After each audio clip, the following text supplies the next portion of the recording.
playing Birthday Sleep.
Okay, looks like I have everything about set up.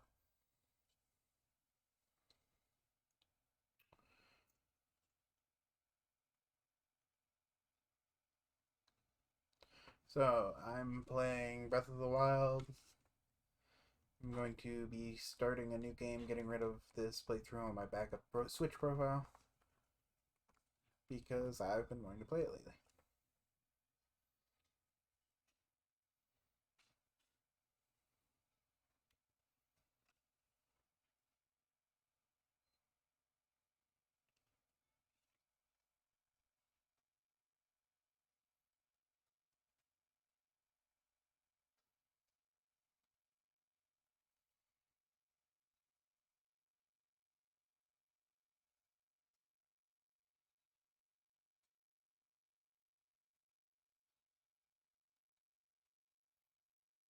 Oh, hold on one sec.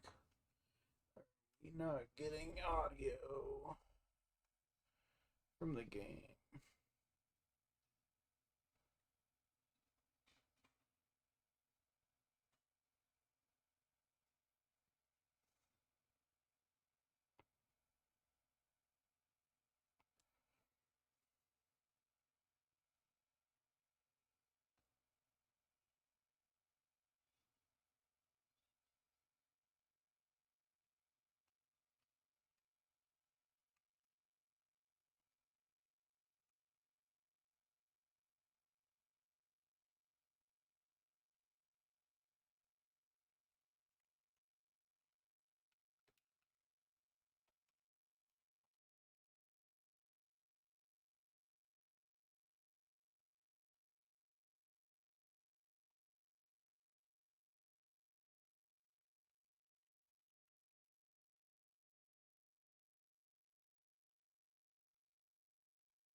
Okay.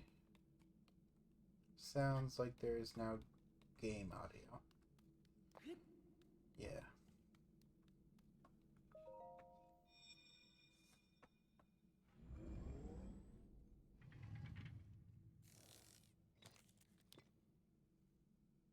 That is a Sheikah slate. Take it. It will help guide you after your long slumber.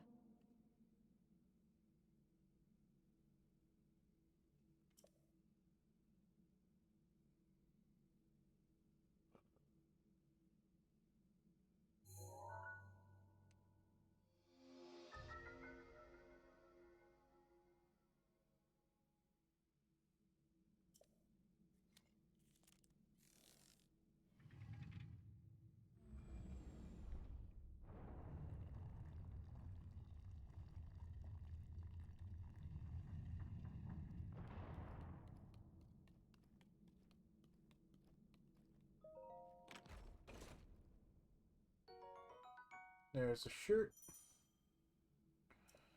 Plus to open the menu. And some pants. Cool. So now we don't have to be naked.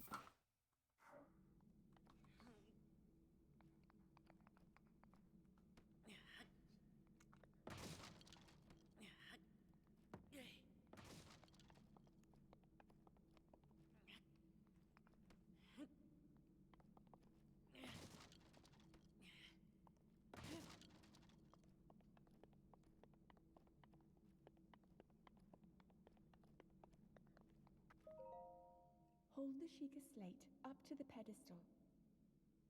That will show you the way.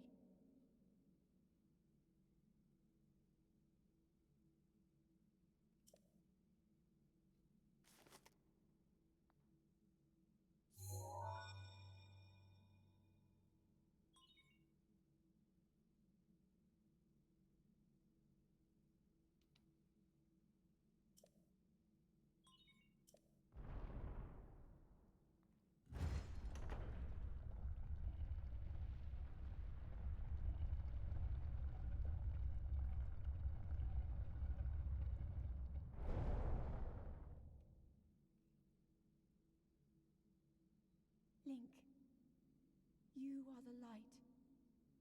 Our light. That must shine upon Hyrule once again. Now go.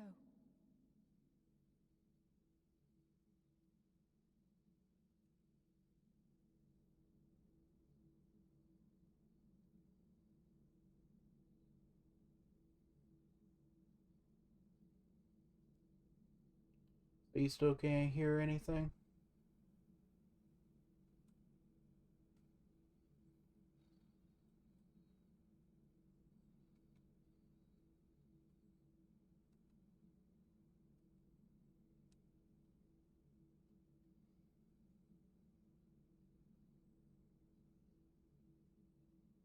Well, the game's super quiet right now.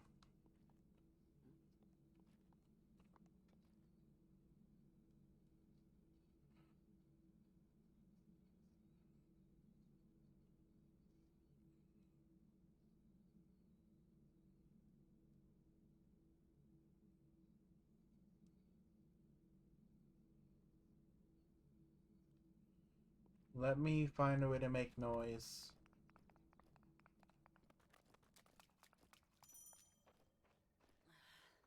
When that pop-up came up, there was like a little jingle bell sound. Did you hear that?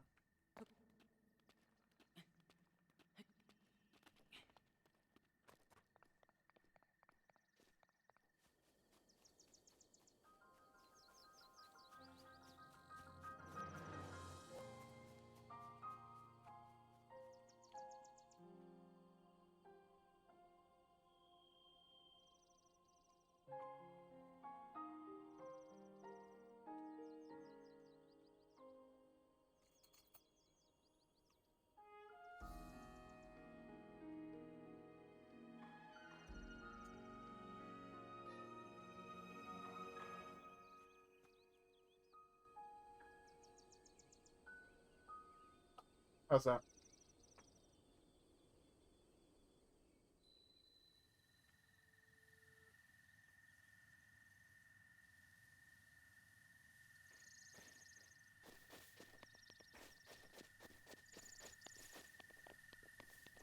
Okay, I turned the game volume up. It's a lot louder than what we keep it at for Kingdom Hearts, so.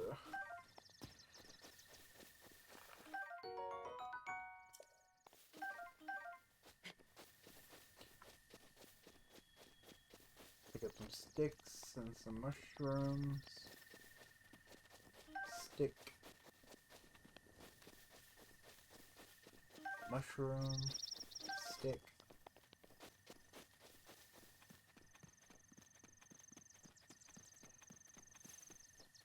Mushroom. Stick. Mushroom.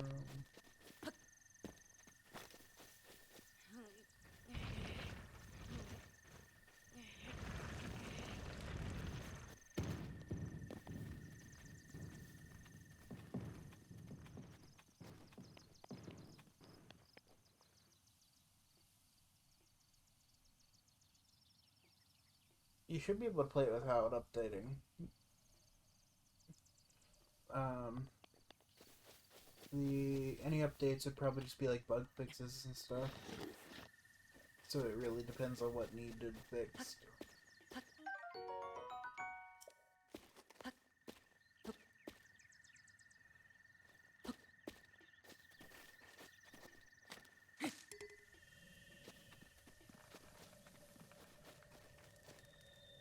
Anyway, we'll talk to the old man.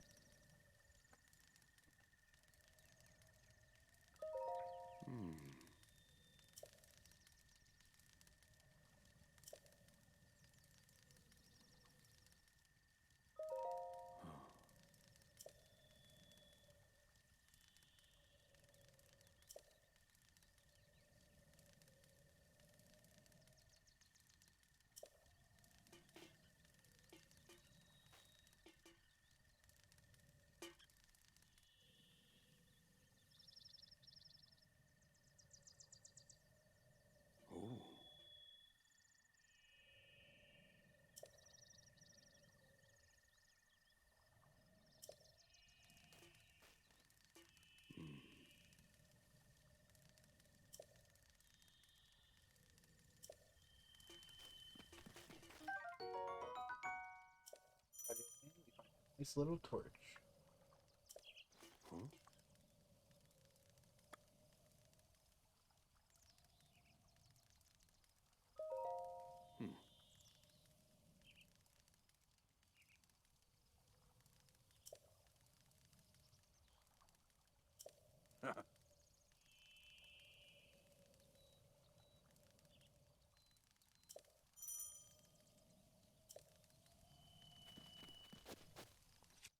So yeah, I can switch weapons like that.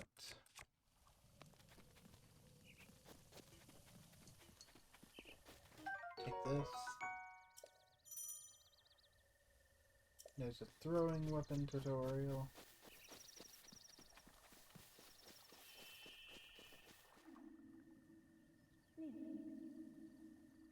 Link. Head for the point marked on the map in your Sheikah slate.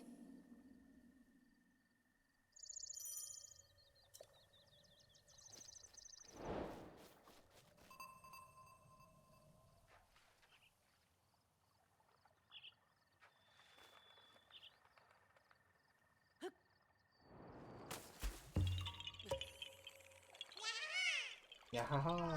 You found me, you're not has to, but you can see me. Didn't know you can't see the children of the forest. Well, if you're in a test tube, please return this to them. Yeah, these are Koroks. There are 900 of them hidden in the game. They give you Korok seed, which we'll have a use later. They're hidden in various ways. This one has this ring of pads in the water. So the puzzle is that you jump from the thing straight into the pad.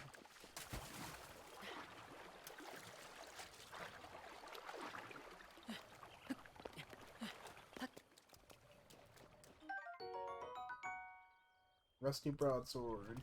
It's a sword. That's all I cared about.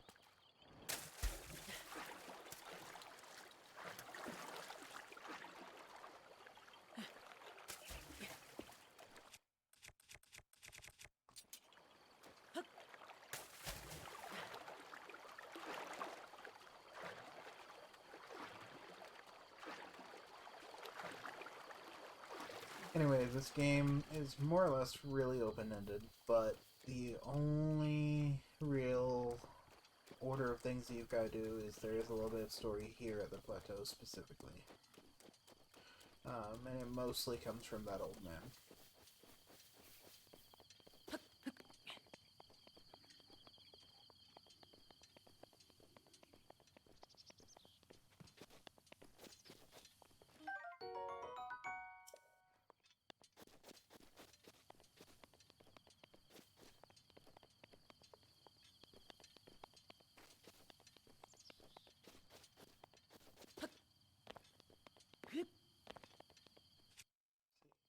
Sort of equipped. Now, old man mentioned there are some enemies around here, and that the torch might make a good weapon. Joke's on him though, that's why I went for that sword.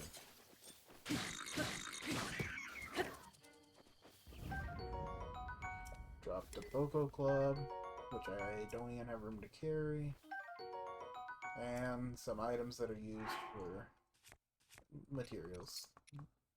Cooking or making, like upgrading items. Well, upgrading items.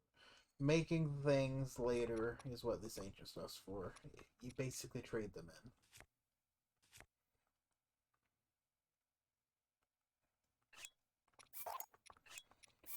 Do not need that many tree branches. Boko Club.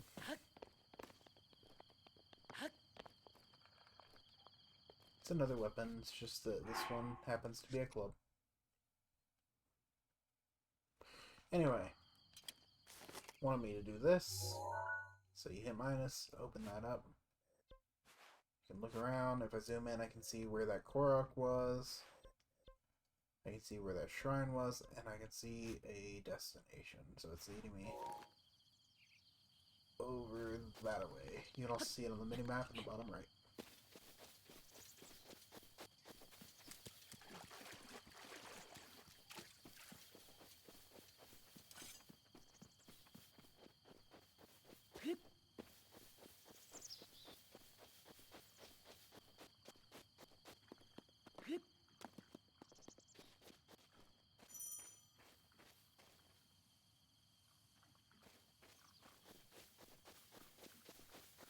I don't think it's possible for me to sneak up on those guys since they're just staring out this way. Might get lucky. Surprised they haven't seen me yet.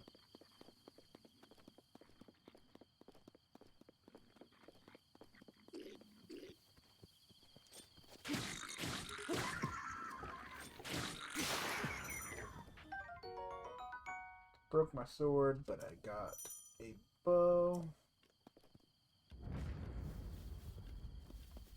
And another bow.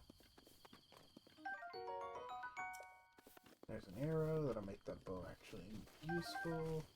Arrow, bokoblin horn.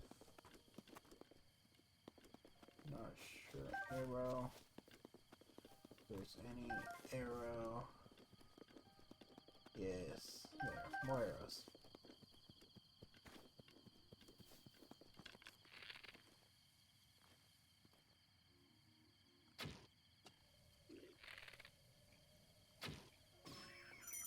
There we go.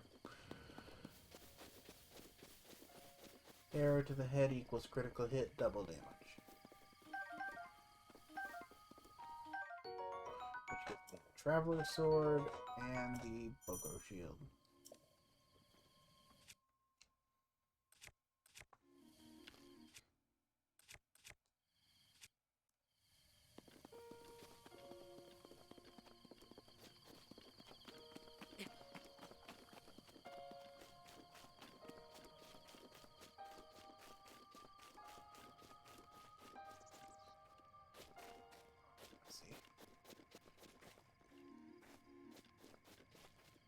I wasn't 100% sure what the destination was. It's been a while since I started this game from scratch.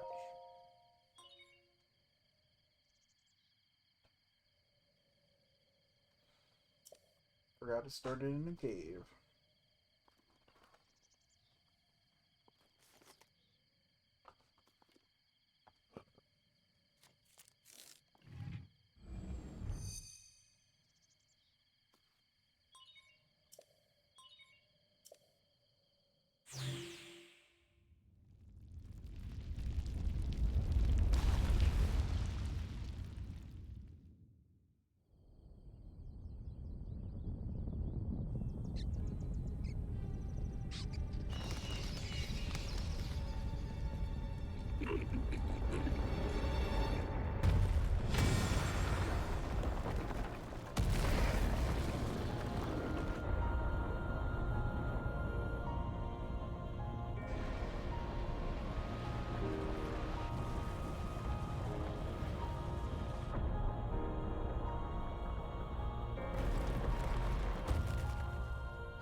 Great Plateau Tower.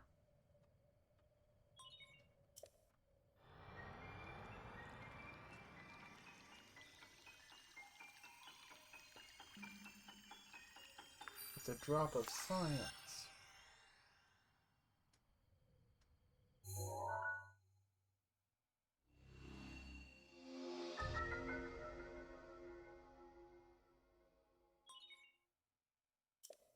Yeah.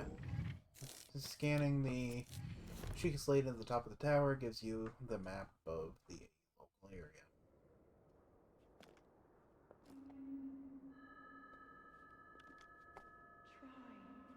Try to remember. You have been asleep for the past 100 years. The beast. When the beast regains its true power, this world will face its end.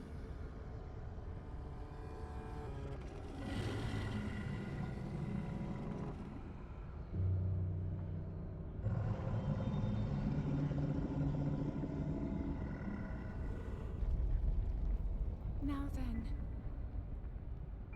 you must hurry, Link. Before it's too late.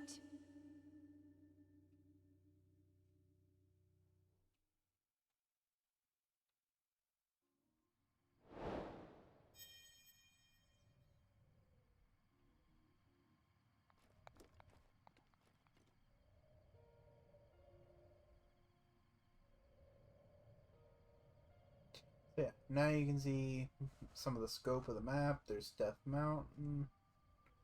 There's a tower, I think, way up there. Yeah. There's a mountain.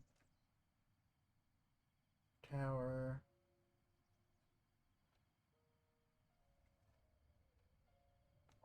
What are those ones called?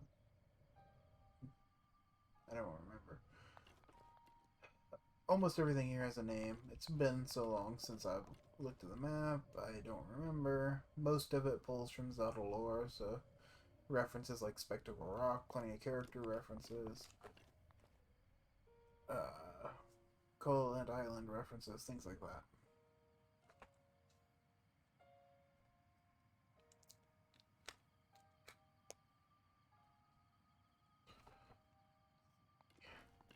Anyway, each little chunk of the map does have a tower. You scan your slate at the top of the tower, and you will get the map of that area filled in. However, each tower has a different, let's say, a different obstacle getting to the top.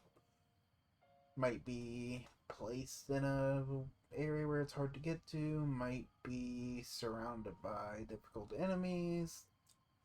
You know, some of them are nice and simple, some of them are more complicated.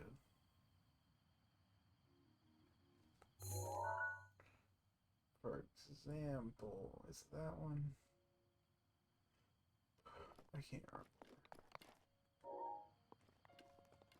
There's one that I think might be that one that's surrounded by not fun enemies. Anyway.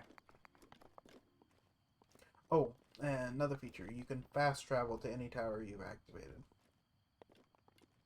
So like I could fast travel to right there.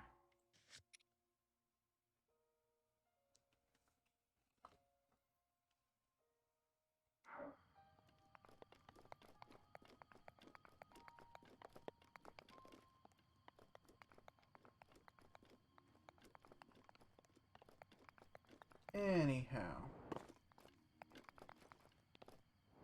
Well, that's not going to end well for me. Didn't mean to jump off, but might as well get the first game over somewhere.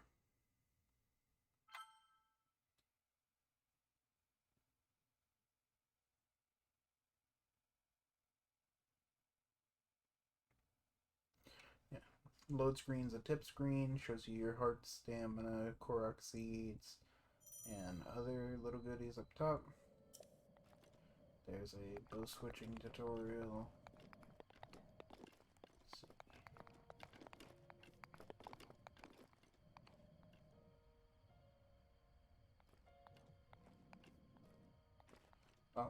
And activating this tower also activated 4 of these little things here around the map.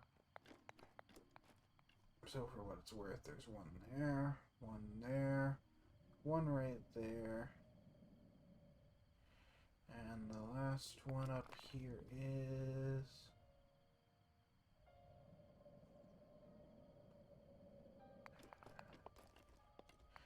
I don't remember what was up my head. There are 4 of them, I promise.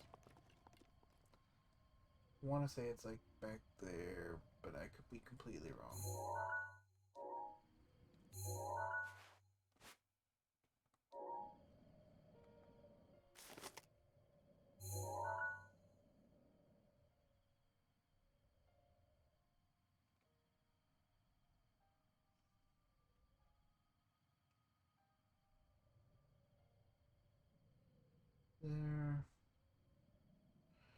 There. Oh wait, no. It's over there. That's where I was. My bad. I remember now. Drop. Try not to die this time. Just going down the very large stairs. Very slowly going down the very large stairs. Oh!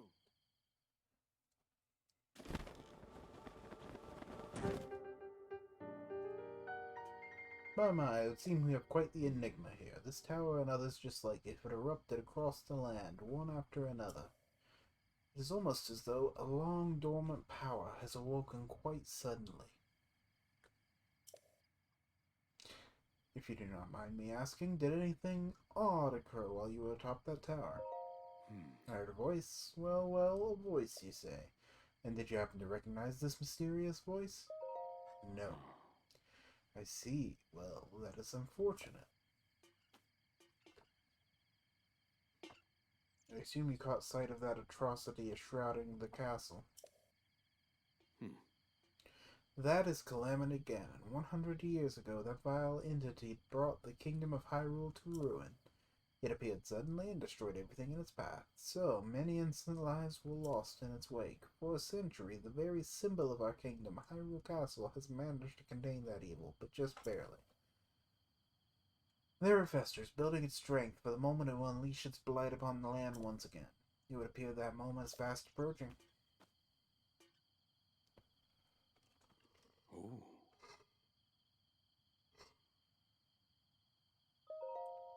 I mean, I didn't really have any plans.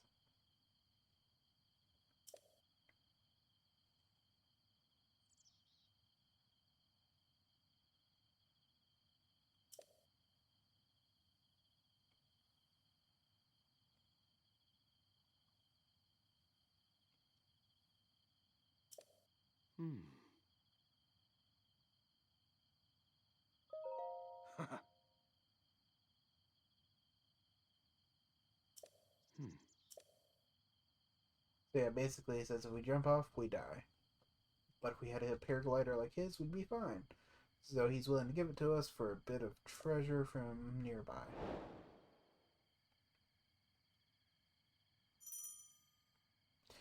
Now it's done. I can open Hit Plus to open the adventure log. Now he wants to show me something.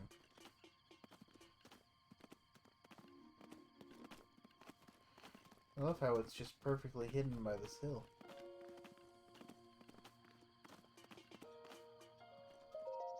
Oh.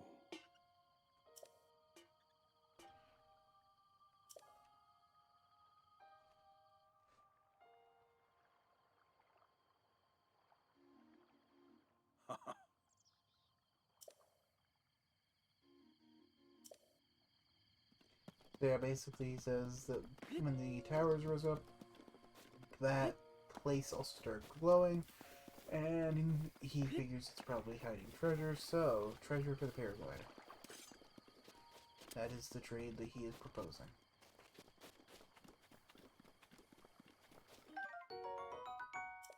Don't mind me. I just wanted a screw.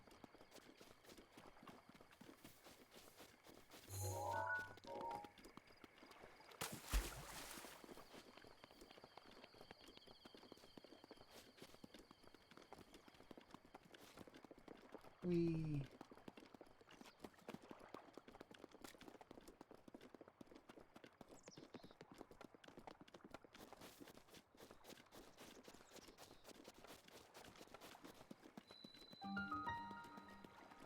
Oh, yeah, I do have the DLC, so DLC chests will be popping up.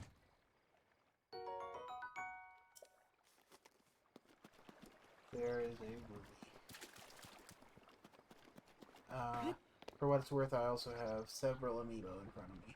So, at a later point, I might scan a few of those in, just because I can. Periodically throughout any streaming of this game I do. Just see what cool stuff I get. Anyway, walk up to the place, scan your chic slate just like in a tower. Just like towers, you can fast travel to them.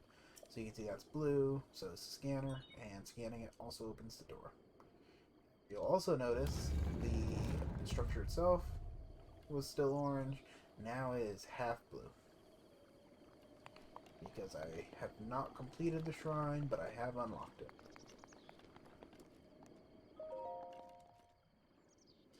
So that's how you can tell shrines you've seen, shrines you've unlocked, and shrines you've completed all apart from each other, is how much orange there is.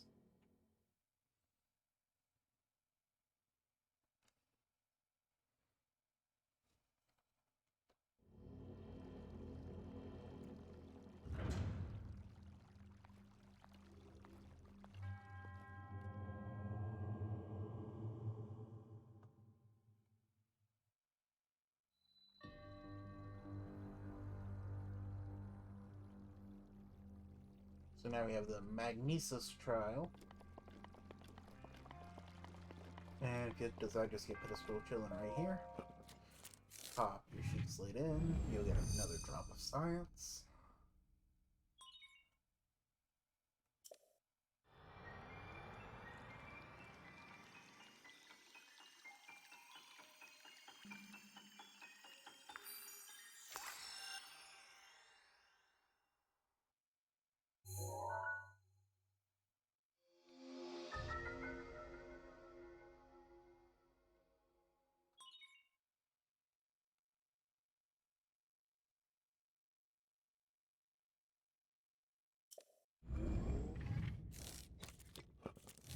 And that drop of science gives us the Magnesis rune.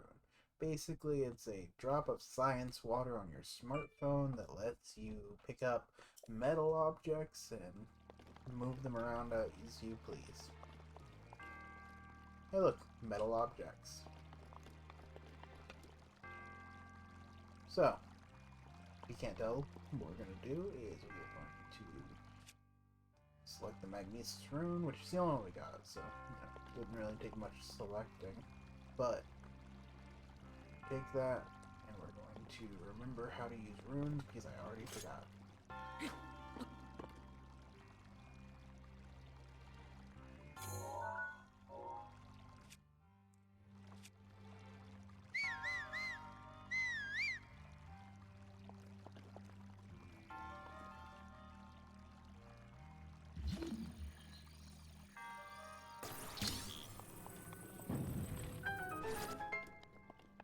That, move that there. The other one just because I can.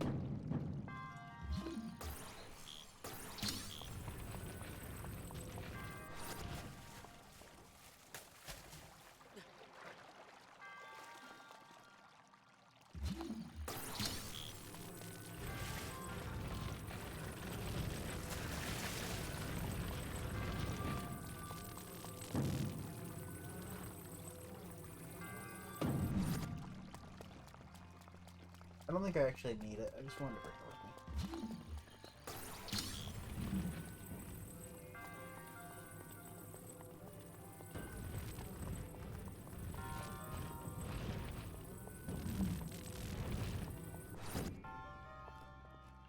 me. Okay.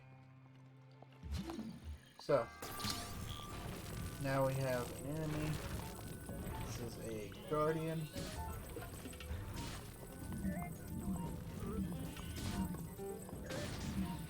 And as we use the Magnesis room, we can move boxes around and just beat up enemies that way, instead of having to fight them the traditional way.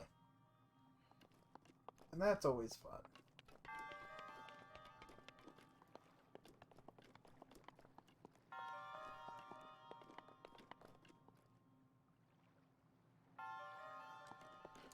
Oh, open the map, by the way. You can see the name of the shrine, the name of the trial once you get that far.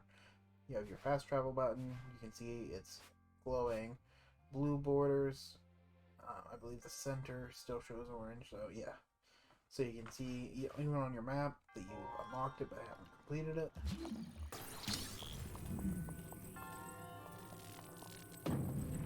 And then I can just throw that right there, pop it right across the bridge. Don't remember if the chest is magnetic or not. I think it is, but yeah, definitely gotta go that way.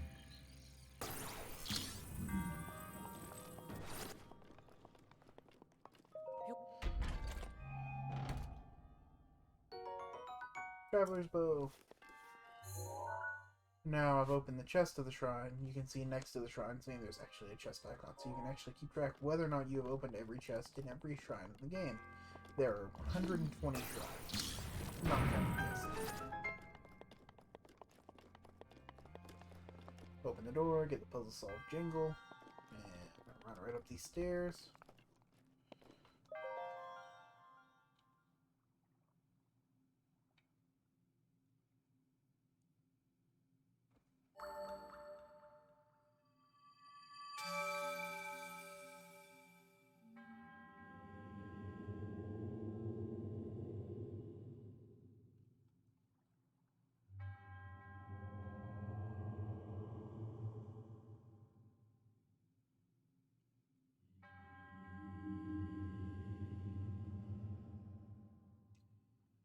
I'm a humble monk, blessed, put in charge of this trial. With your arrival, you have fulfilled my duty. Basically, these trials are to test a hero in the name of the goddess Hylia.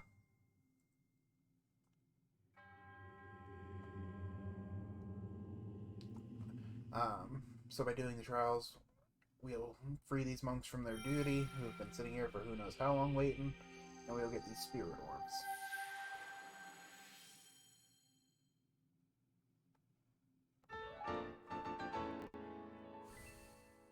So, quick math. There are 120 shrines. Sure, you can guess how many spirit orbs there are.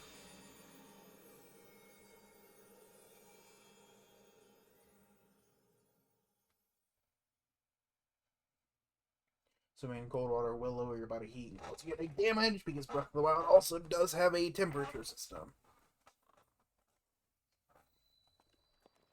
Oh! What'd you call me?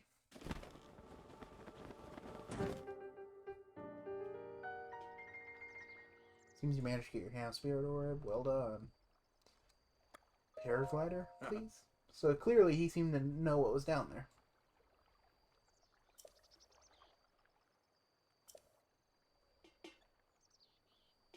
Hey, if you're still listening, will you do me a favor, by the way? Will you bring me my glasses, cleaning cloth? When you get a chance.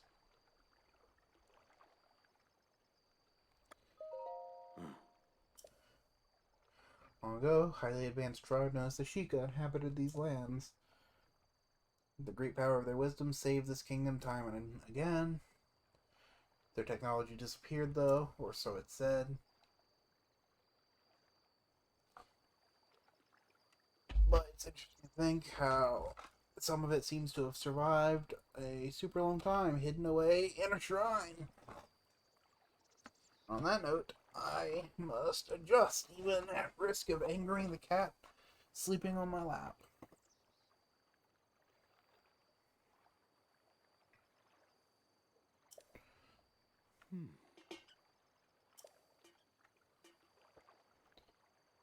Anyway, shrines hidden away all over the place, even just on the plateau here. He thinks there are at least 3 more.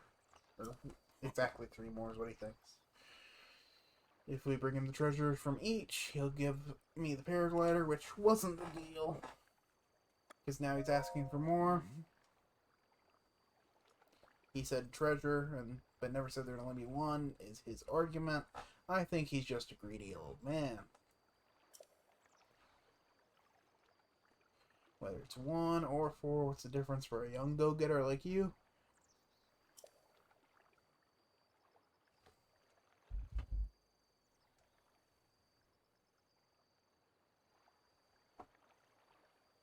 When being generous, he'll even teach us a trick for finding the shrines. It's always best to look around from a high point. You know, for things that supposedly just started growing, glowing, and popping up, by the way, he seems to know a lot.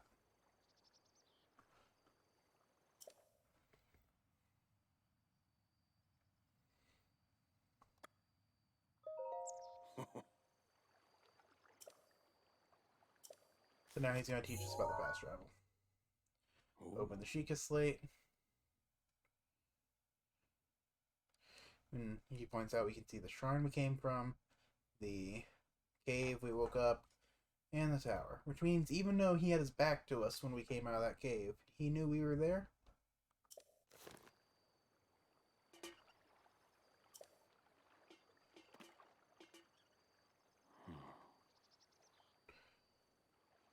But he claims that long ago he heard you can do this, but he doesn't know if it works. But he said it with such force that I guess we've got to believe him. Oh, and also there is metal stuff over here that we can play with.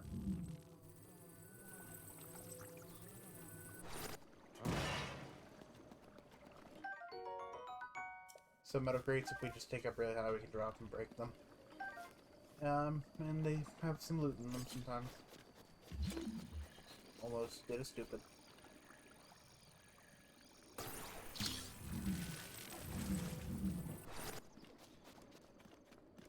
Anyway, there are also some chests chill on the water, and now that we have magnesis, we can pull them right on out.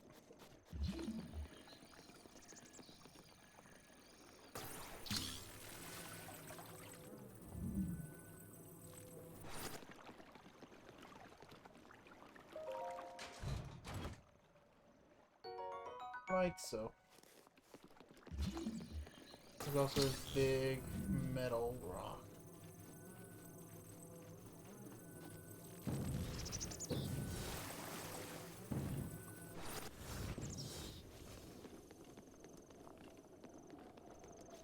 See, I want to say there's something else cool around here, but I don't quite remember what my brain's trying to tell me. Do you remember? Because I pick up these acorns. See, there's some chests there. Aren't magnetic.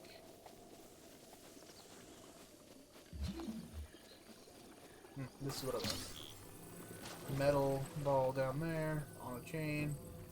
You can just drop it in the hole here for a Korok. Found me, there's a seed. And bye.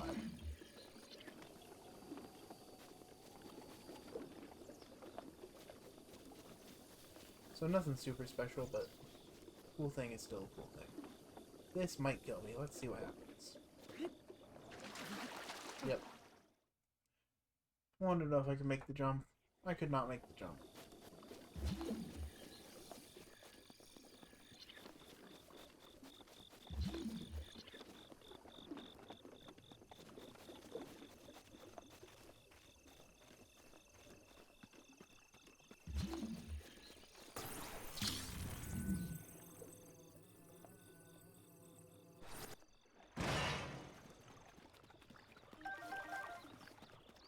Fiction.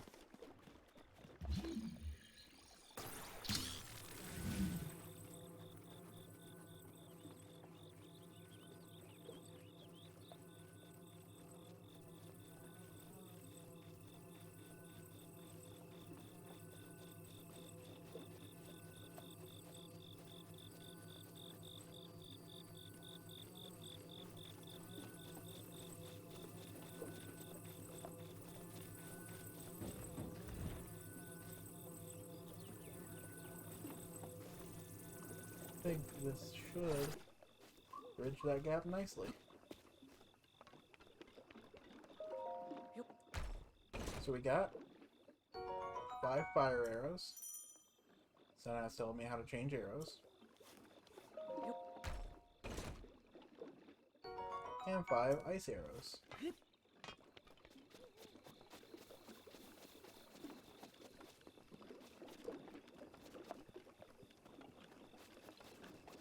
So now that that's out of the way, he wanted me to go to the rest of the shrines, right? Okay, so there's one other way, one out this way is where we'll go first. No, he wanted me to fast travel up to them first, didn't he? Like up to the... up here.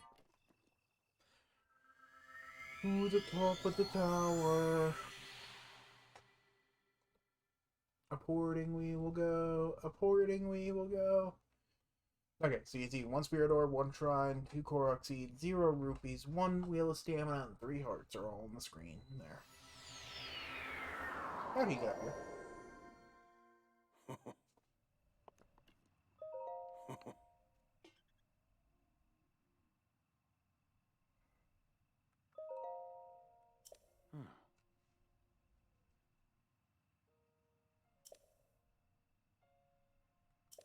About scope, yeah, I've been using it to look around.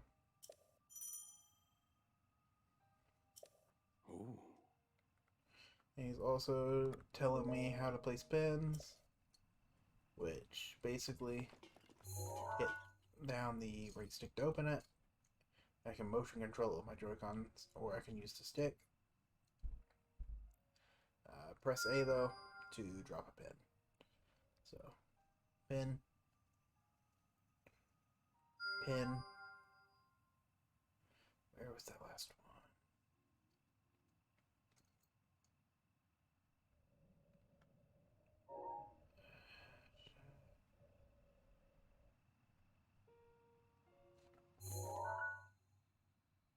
one? And pin. And there's a tower over there.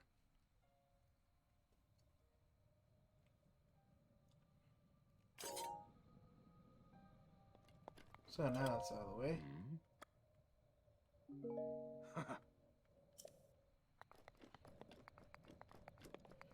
Time to almost die again.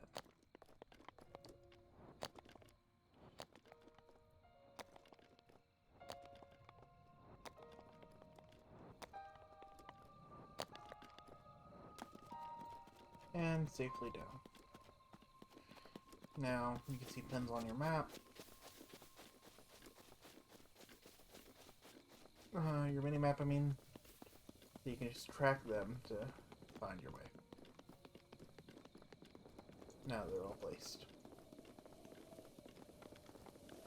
So first things first, we will go over here. The Eastern Abbey. Because there seems to be one here. And we saw one on each edge of Mount Hylia up here. But this one seems the most convenient to get to first. Because there is no mountain.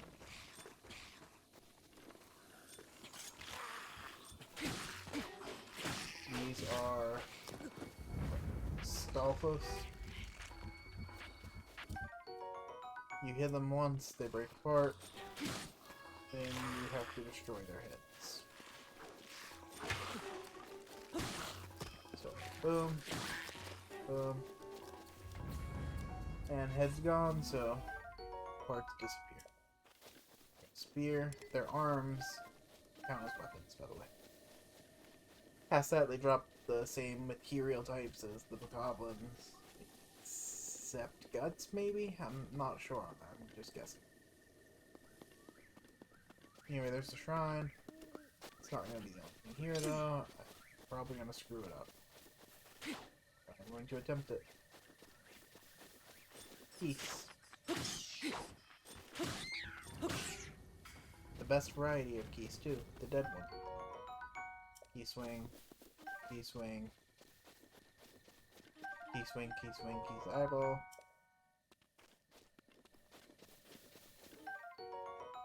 Ancient gear.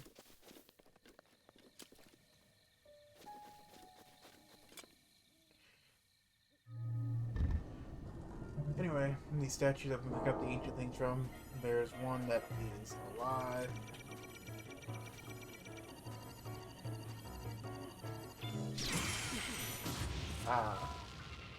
It'll lock onto you and fire a laser.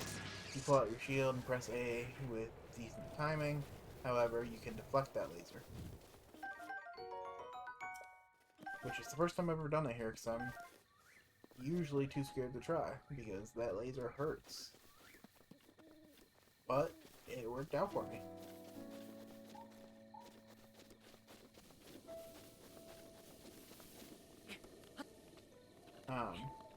Yeah, those are called guardians. Here's another. It's on. Charges up.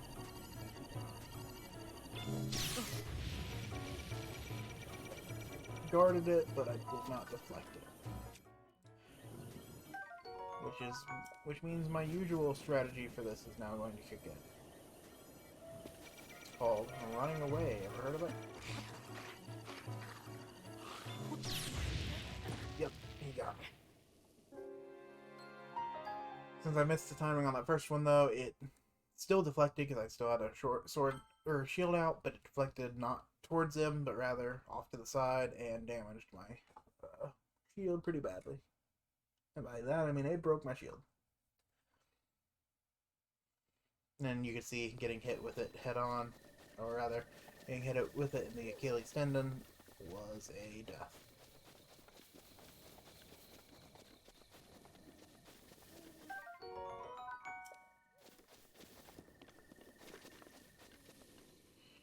I haven't played this game in a while, so I am very out of practice. So I'm using these to help get the timing up, because I feel like it will help.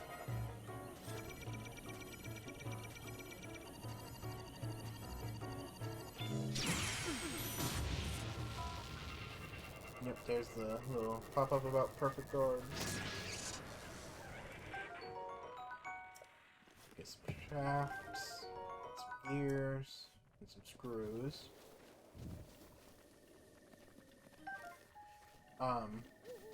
And you can kind of see it in action there a little, but if, for example, these lasers go off and hit something, it makes fire. If fire and grass meet, that grass will catch fire and it will cause an updraft. So that's why stuff was kind of flying through the air, because heat rises.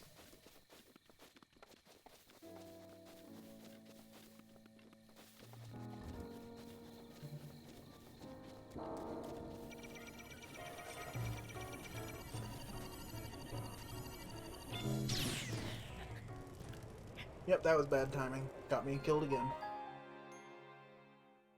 So instead of going after the one that I've managed to kill twice in a row, maybe you should just go straight for the one that's managed to kill me twice in a row.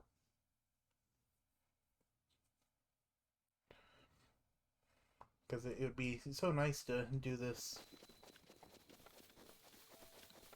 as if I'm skilled or something. Or rather, as if I'm not unskilled. So as I understand it, this perfect guard isn't actually super complicated for most people. I'm just bad at timing it personally, for whatever reason.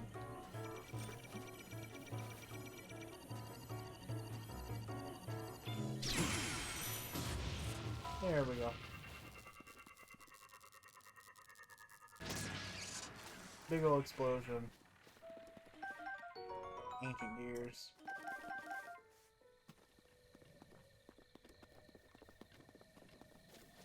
Okay. Now, there's a chest right up here, so let's grab that. It's an EX chest, too.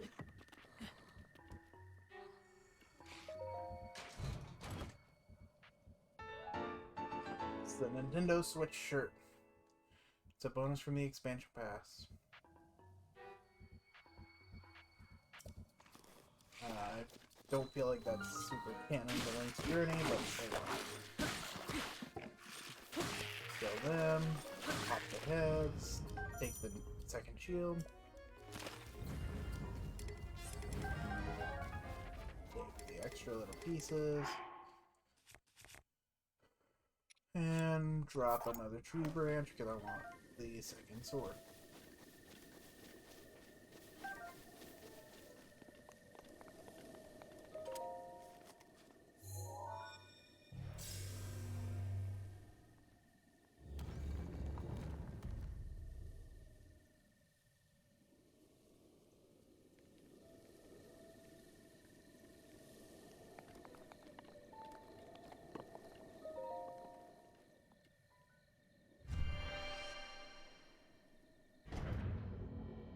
Activate the shrine just like last time. Head down. Read about ingredients and how they give special properties.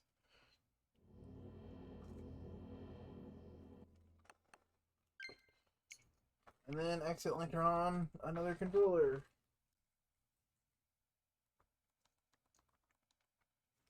Which is lovely. And not at all what I meant to do. Moved my leg and accidentally hit the button on one of my wired controllers. To you who sets foot in the shrine, I am Jabaj. In the name of Goddess Hylia, I give you this trial. Bomb trial.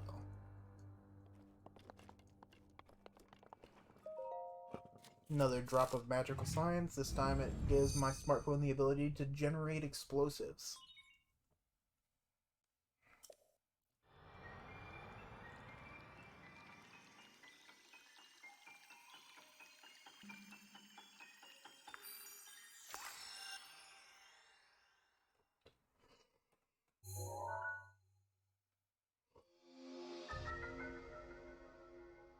The remote bomb.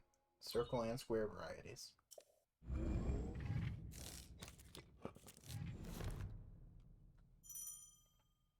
And sending out a message really quick.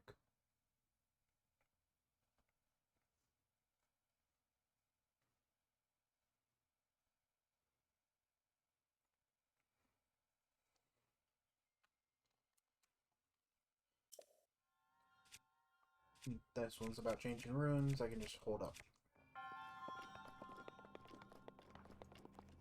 So bombs, classic Zelda item. Remote bombs, basically the same. Hold button, you can drop, pick up, you can throw. Difference between them and classic Zelda bombs, you blow them up at will instead of on a fuse. So, it would help if I didn't do that. Pretty big explosion radius too. Traverse Claymore. Because I want to make sure I get that out of this chest, I'm going to drop the last tree branch.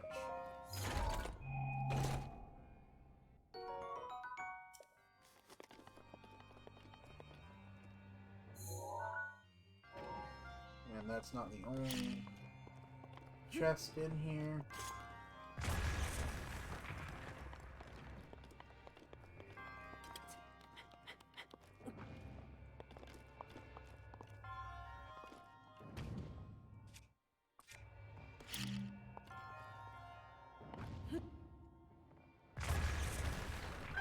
Hey, I wasn't sure if that was going to work or not.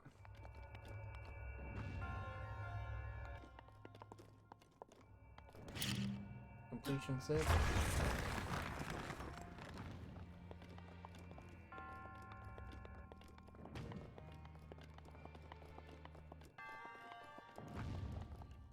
Okay, now we have this little puzzle going on here. So, circle, circle. Drop the bomb in the hole, let it roll. That goes through, it'll do its thing, and it will throw it. Easy as that, boom. Now I just drop it down, climb the ladder, and head over. Or,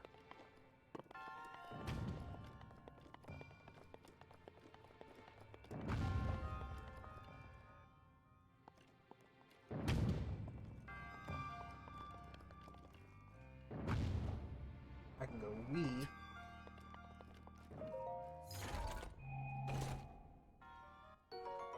Opens just for an amber. Thank you. You okay? Yeah.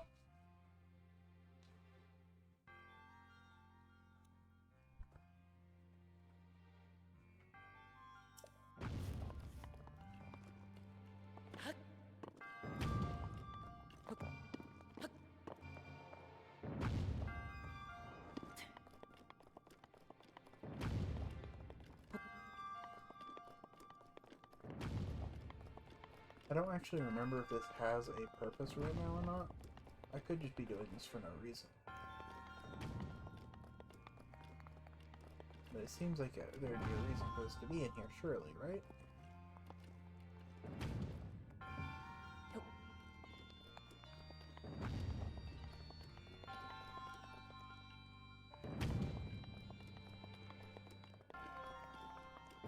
Like, that's not just me, right?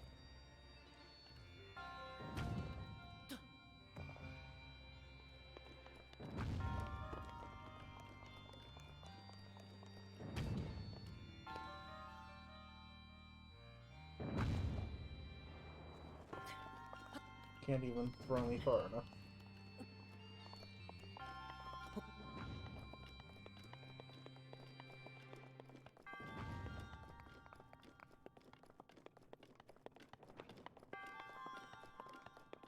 Does this ball really not serve a purpose in here? Check my map. Yeah, I've got everything. Interesting. Usually those have a purpose.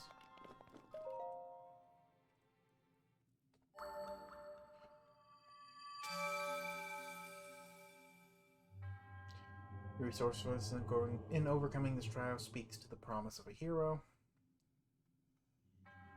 In the name of Goddess Hylia, I bestow upon you the Spirit Orb.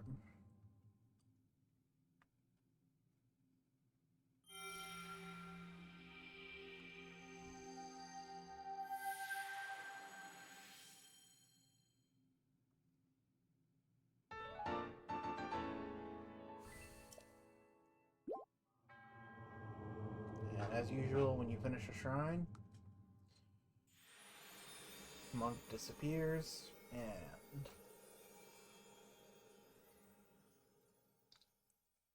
so do you.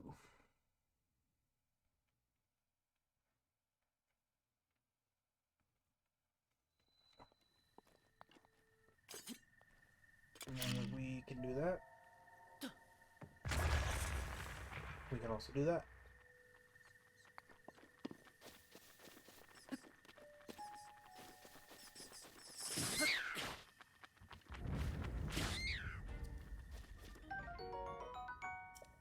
Oh, I lost my key swings from earlier.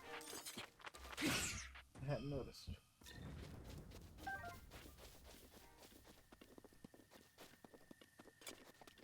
Anyway, next shrine is that one up there. So we will just casually run here. There's the edge of the plateau, so I guess this way is gonna have to do. So I do not want to go dying. If I can. Okay. I've already done enough of that.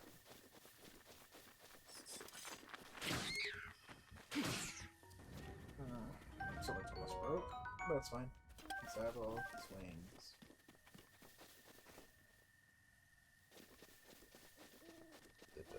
Got turned around.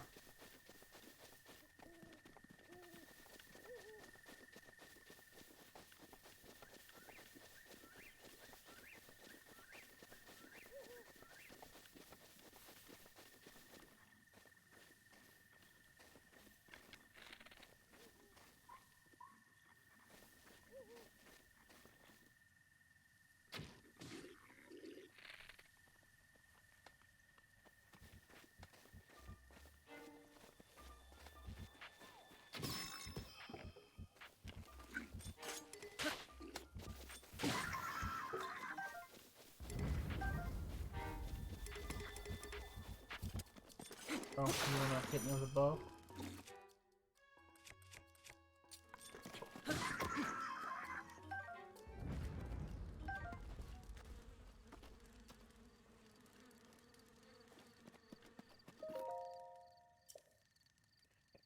Fire like this, you can set out to pass time if you want.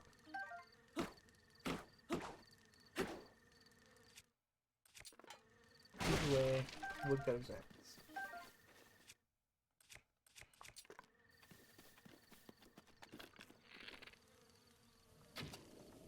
See the hive, snipe the hive, run from the bees.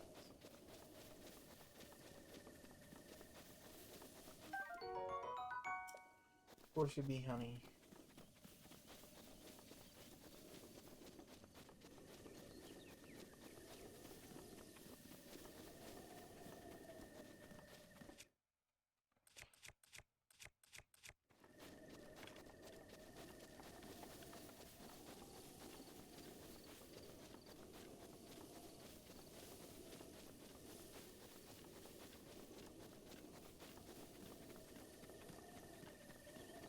Gotta keep running.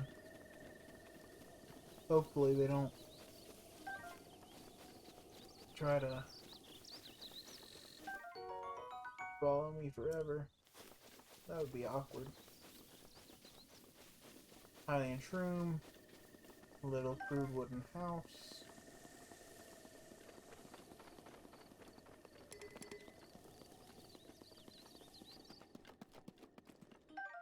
Hop inside. Spicy pepper. Spicy pepper. There's another woodcutter's axe. And a book.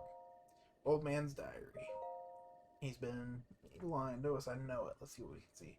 On this plateau, only comfort the life brings him is cooking, and he had to himself and create the perfect dish. Called it a spicy meat and seafood fry. Recipe not only restores health, but keeps him warm even when traveling in snowy mountains. With this dish on his side, he no longer has need of his itchy warm doublet. Do not know how I allowed this to happen, but it seems I forgot to write down a very important recipe. I know it contained raw meat and spicy pepper. However, simply cannot remember what else I used. Sadly, on this lonely plateau, I have only my own knowledge and memory to rely on. Still, I did manage to find someone who knew the missing ingredient. Or if I did manage to find someone who knew the missing ingredient, I would happily reward them with my warm doublet. However, it seems unlikely that such a miraculous wish will ever be fulfilled. So, he remembers spice and meat. What else could go in the spicy meat and seafood fry? Spicy pepper.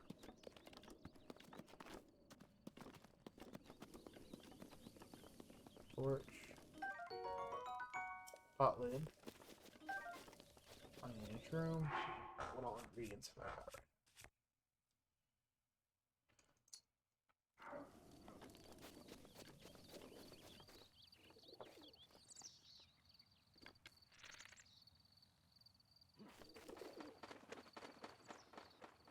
Normal birds. Couldn't tell for sure.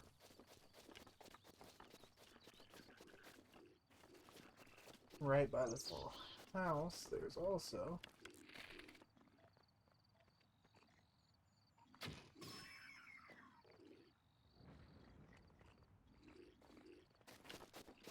a little goblin camp.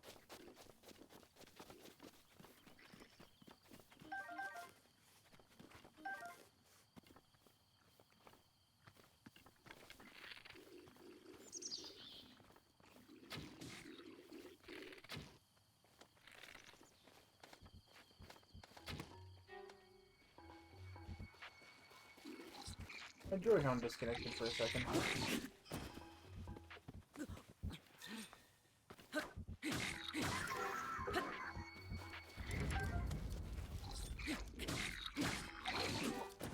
Now.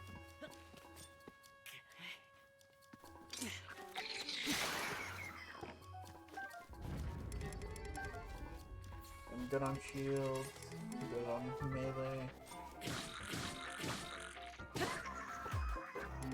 Good on bows.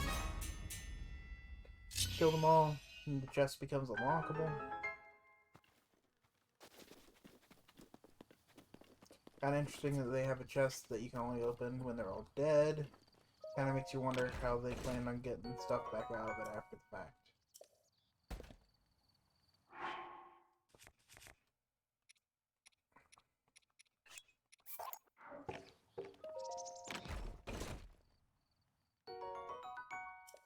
Like, it doesn't seem like the best measure. Like, I get you want to safeguard your stuff, but...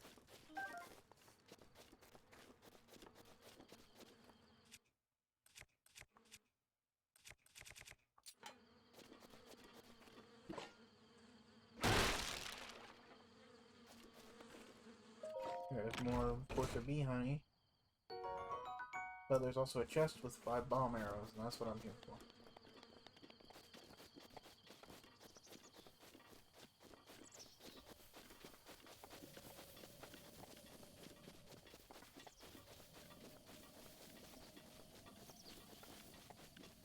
Yep, that's spicy pepper. What I do not have, or anything else that could make a spicy meat and seafood fry. So let's see if we can fix that.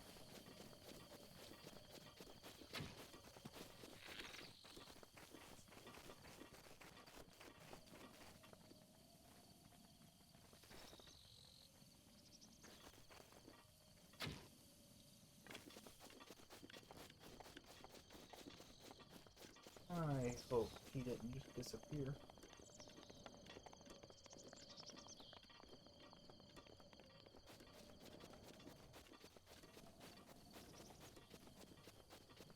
But it kind of looks like that's what happened.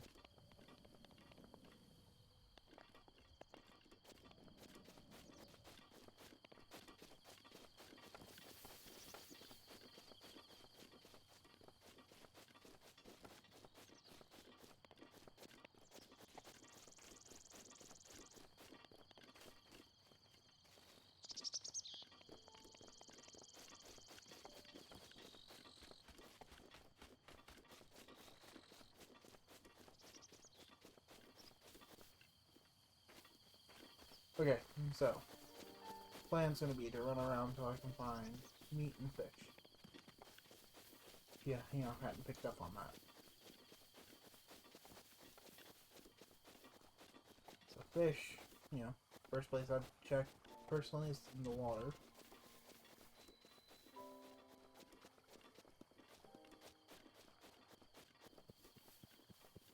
Yep, there's some chilling right here.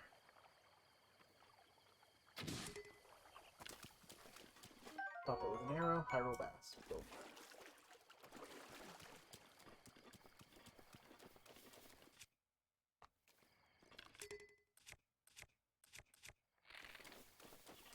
Once this bow breaks, I'll swap it out for a better one.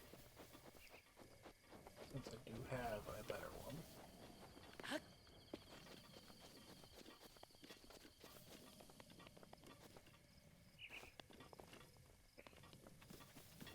I love how this game, by the way, is just full of, like, ruins with no real explanation as to, what some of them are.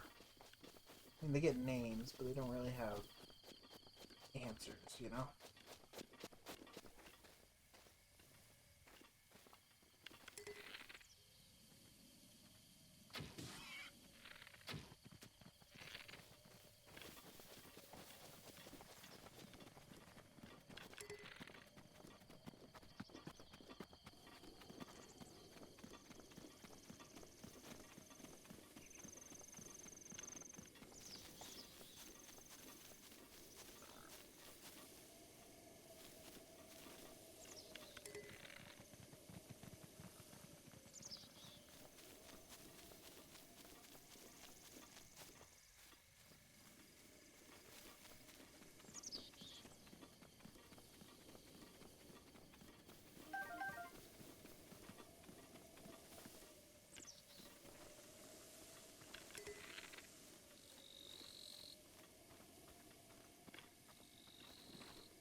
Okay, there we go. All it took was a headshot.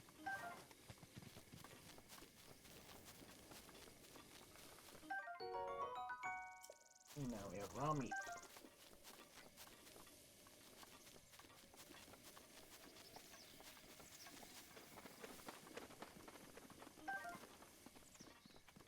Arrows, meat, arrows, arrows. Bow. I want that. I do not, however, want that.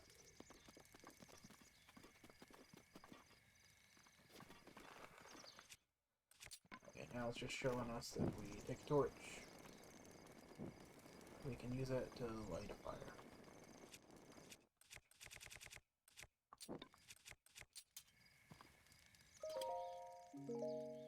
Now, if we pop over here, we can take 1 spicy pepper, 1 fish, and 1 meat.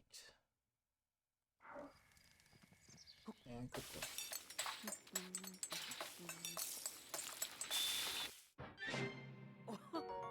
Oh look, a spicy meat and seafood fry. Imagine.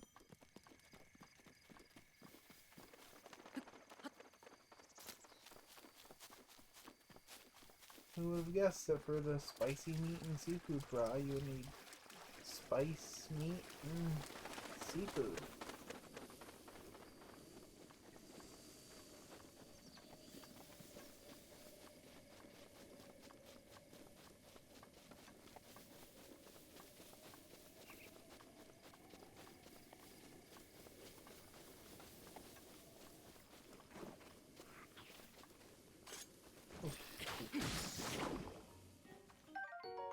Choo-choo jelly. Choo-choos are like little jello monsters. They drop their jello. And there are different varieties.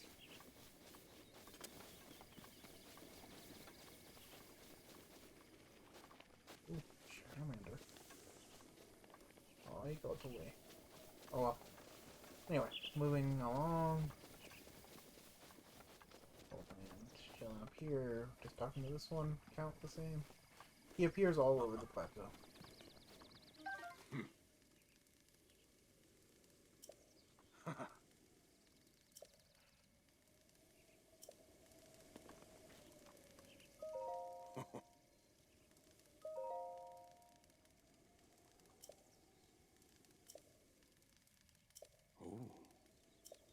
Yeah, he's basically just our tutorial dude, telling us that if we set the fire, we can pass time. Here.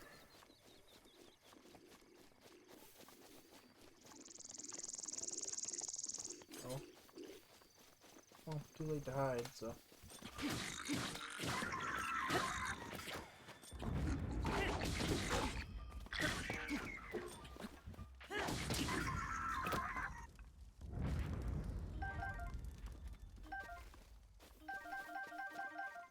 Plenty of spicy pepper.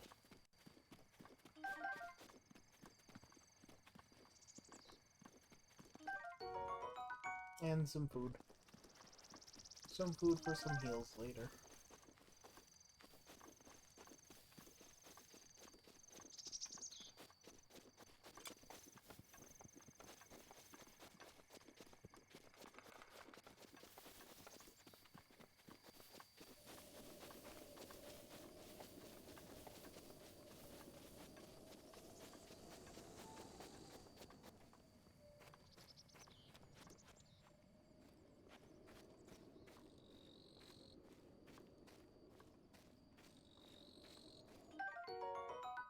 I can't wait.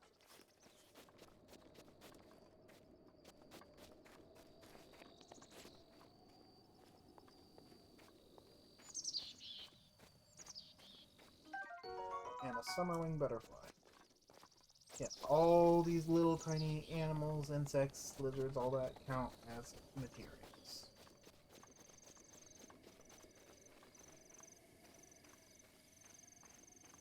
There's another lizard.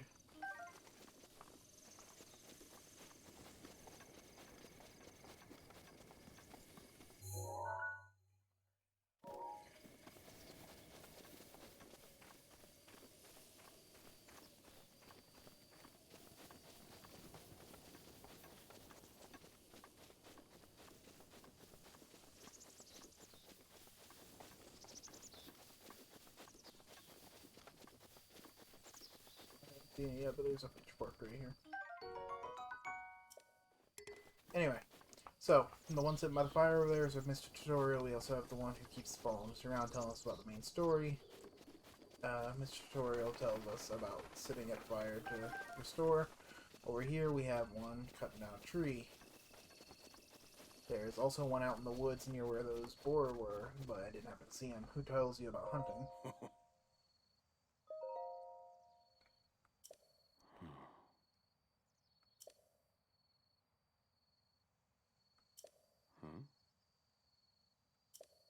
Yeah, now he tells us we can use an axe to cut down trees, and they will fall where we're facing.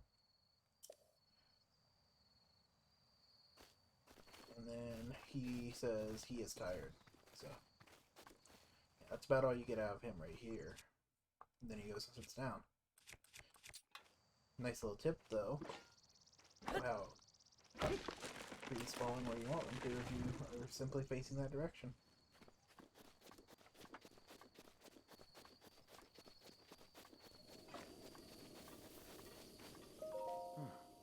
What is it? What you doing? Working up quite sweatly here. Yeah. And once you talk to him back there, he just slowly walks back over here.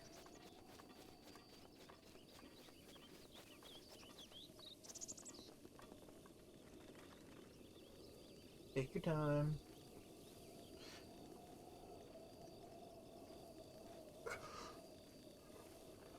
Not like we're in any hurry, dude.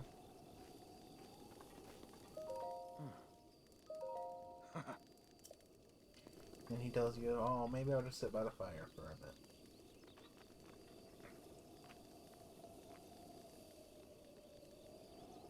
There we go. Oh-ho! He thinks it's delightful as a roaring fire.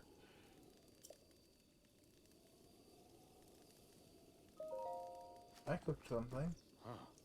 Wait, is that looks just like my signature perfect dish, spicy meat and seafood fry, but how did you, well, I suppose it's not important. Can I trouble you to share the recipe? Well, of course, I roll bass. How could I have forgotten? Well done. Now, please allow me to reward your efforts with this warm doublet.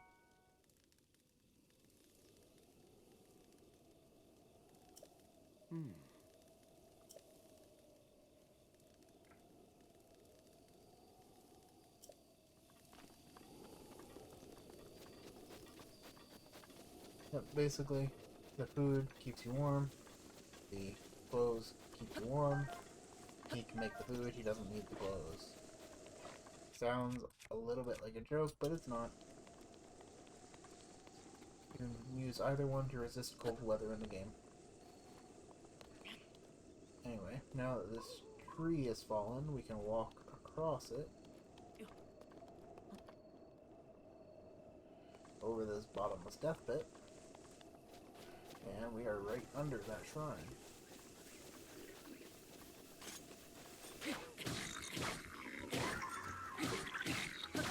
We're also being set upon by enemies.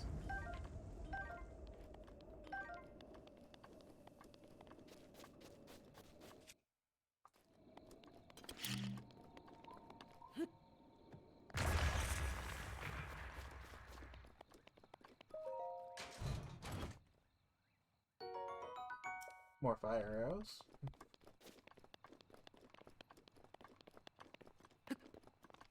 And Breath of the Wild has a nice little parkour system, so like everything's climbable too. But you have to have enough stamina for that. I don't believe that I do.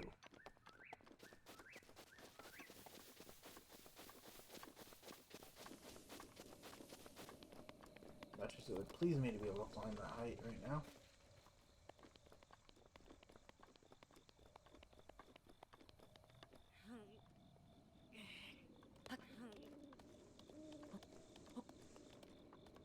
Let's try to not fall off into the death pit, right?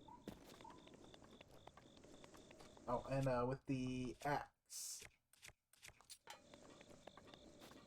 It doesn't have to be axe, just with a sharp object. You know, you can cut down trees like that. Once they hit one more swing, you get firewood.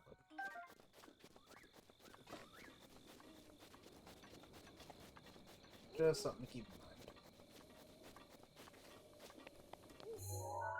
Carrying on.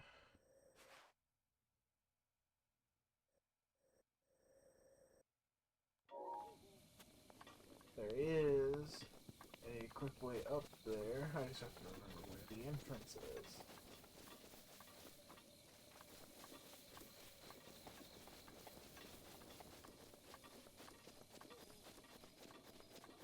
Ancestors, hear my plea. Help me not to get crushed by a tree.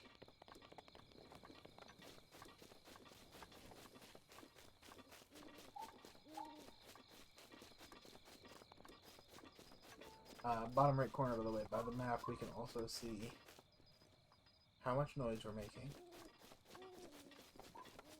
Full sprint, louder, walking, a little quieter, stand still, completely quiet, sneak, quieter, but not completely. We also have like a little thermometer to tell us the temperature, or temperature range. So right now it's pretty neutral. You can see where heat and cold kick in, though. We also have the weather down there. So see, there's a warning. Temperatures get low. If you open your pause menu on low temperature, you'll see Link shivering. You can mouse over, though, the warm doublet. You can see it has cold resistance. Put that on, and suddenly that shivering stops. It just becomes cold breaths to tell you that it is still cold, but you are fine.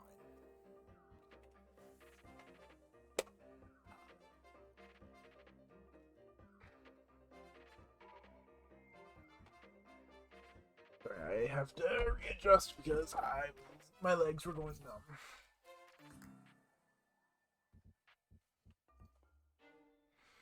The poor cat that was here disapproves.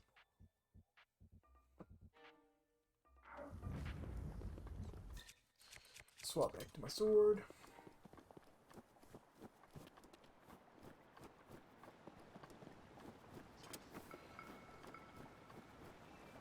There's another woodcutter's axe. I'm not going to worry about it right now, though. I'm just going to move up the hill.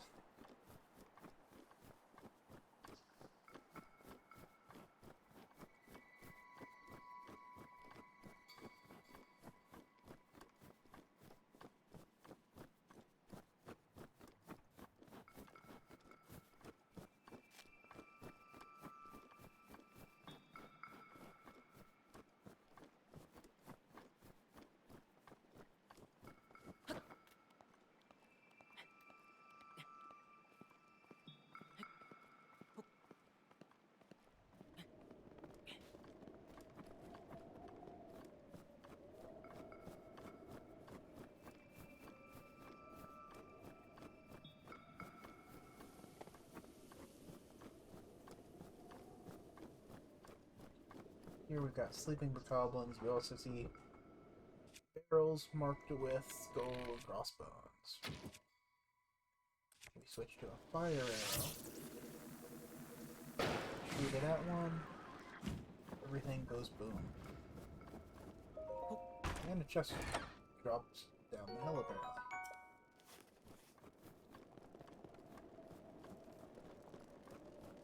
But yeah, gunpowder, barrels cause explosions, fire, so, wooden weapons over here are now burning. And stuff just generally gets scattered. But it takes out the enemies nice and quickly.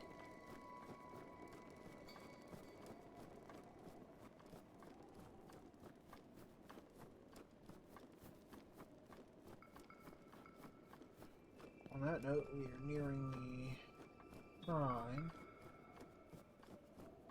Oh yeah, from here, another way to take down enemies in areas like hills. If there are rocks like this, you can push them and they will fall.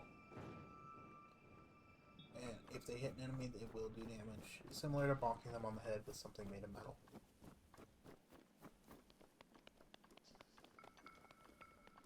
That shrine should be, yeah, right there. So we hop down and die because I'm stupid. Didn't mean to go as far as I did.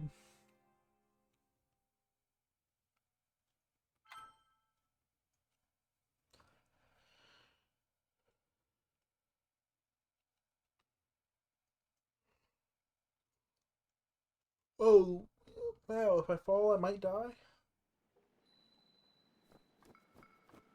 Interesting time for it to have saved. The enemies are dead. But the explosives remain.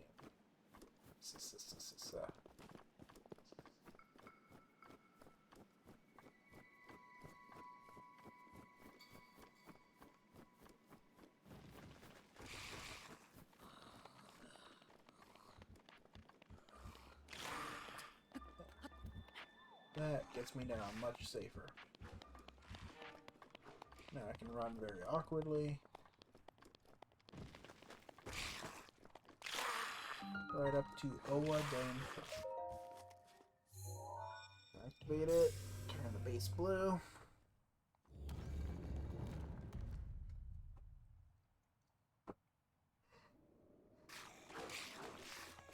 And pop on in.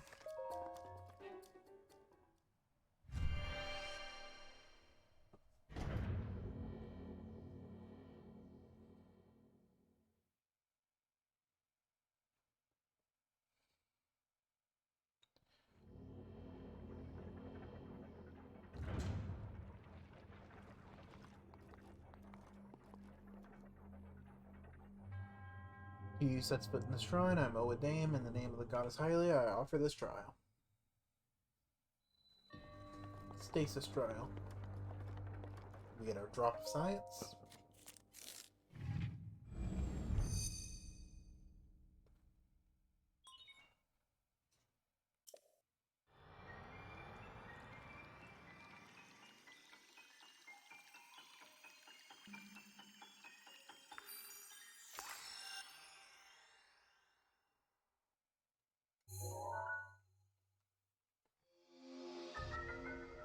We get stasis rune.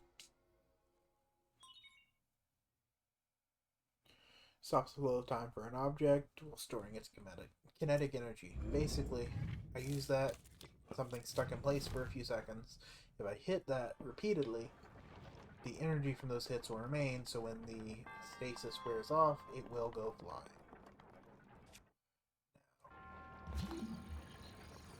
Just wait and click. So you can use it to stop gears like that, so you can travel across areas that might be spinning. Let's see, you also have places like this where I'm gonna let this one go by.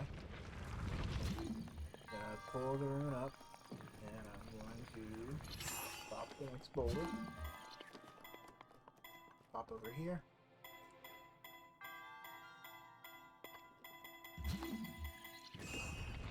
Let it pass. And I'm going to sprint and hope I don't get crushed.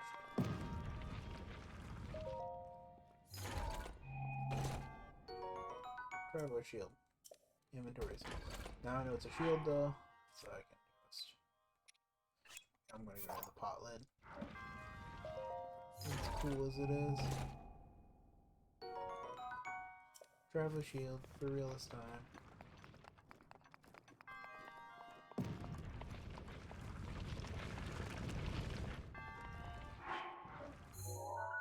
And that's Oa Dame Shrine's treasure count complete. Iron Sledgehammer. So, last use. You freeze something and whack away at it.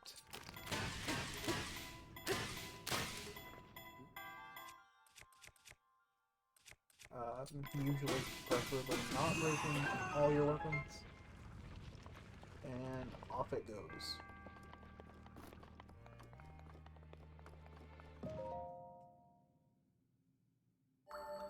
I believe speedrunners do, or at least did, like to use that to travel too, because you could hit things like that and then climb on them to go flying with it.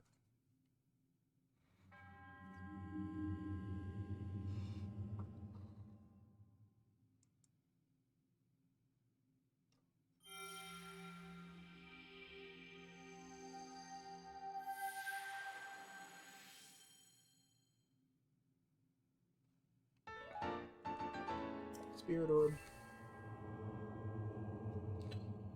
That makes 3. So there's 1 left on the plateau. At this point, I'm probably going to start skipping some of these outros and likely the intros after we finish the plateau. Because they're the same every time. Anyway, now we have the stasis rune. Let's take these guys out real quick. Finish just like the others. There is a little stasis puzzle right outside. Take the pieces, look at the traveler spear. Actually, I have room for it, so I will take it. Since we broke stuff in there. Broke a spear, arm. So we got a boulder right here. We stasis. We break another weapon.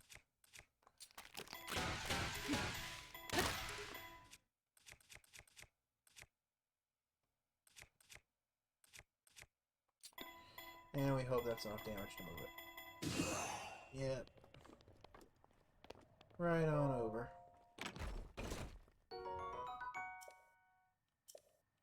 Of course. Drop that for another traveler, sure.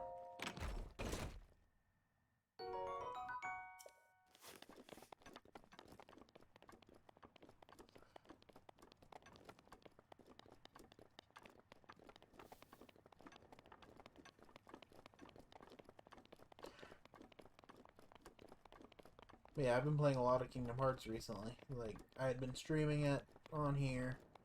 KH1, I've made it to End of the World. That's as far as I've gone. I was doing a personal playthrough at the same time, where I actually finished the game, did all the super bosses, level 99, got all weapons, got the ultimate weapon, you know.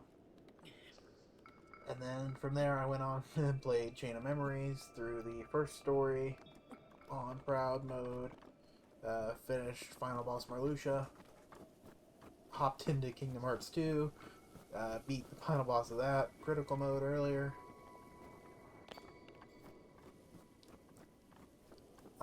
So I have been wanting to stream more Kingdom Hearts to finish up at least the first game 100% on stream, because I did say I was going to 100% it.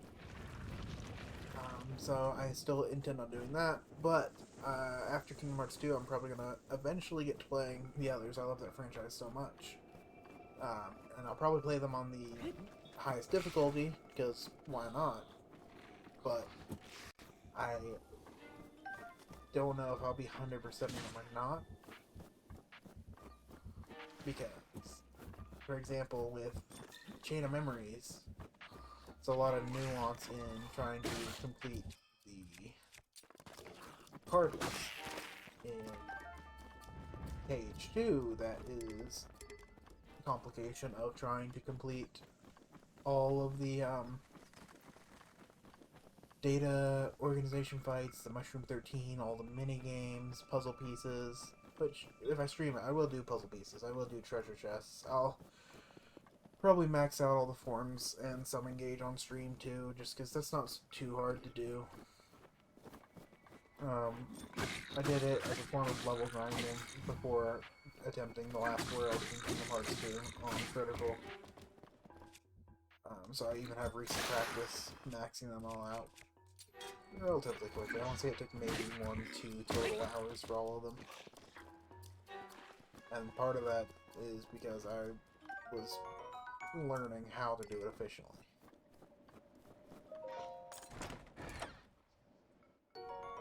I've done it before, but I was trying to come up with ways to make it easier. And I did a little research, but I tried to keep that minimal.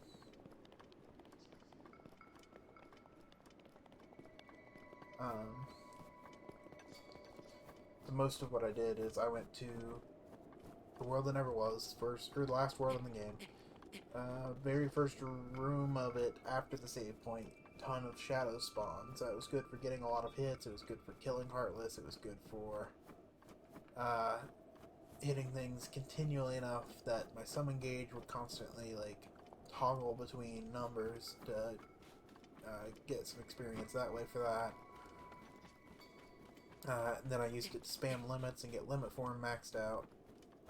I'm just popping back and forth between the save room to reset my drive and the room with the enemies. And popping into the little tunnel to Twilight Town to respawn the enemies. And it worked out really well. The only things I really couldn't do there were Master Form and Final Form, which I had to go a little farther to even unlock Final Form, so I kind of got that after getting all the others to 6. Then went and got it and got the others to 7 after that, and then I did Master Form in Hollow Bastion, or Radiant Garden. I went to the postern and popped into the Cave of Remembrance and just whacked away at some of the balloons in there for drive orbs with the form, then popped out to the save point at postern and left the world to reset my drive. And then for final form, I went into the basement of the mansion in Twilight Town, popped out, killed as many nobays as I could, went back to the save point, left the world, and re-entered to fill back up. There's the old man.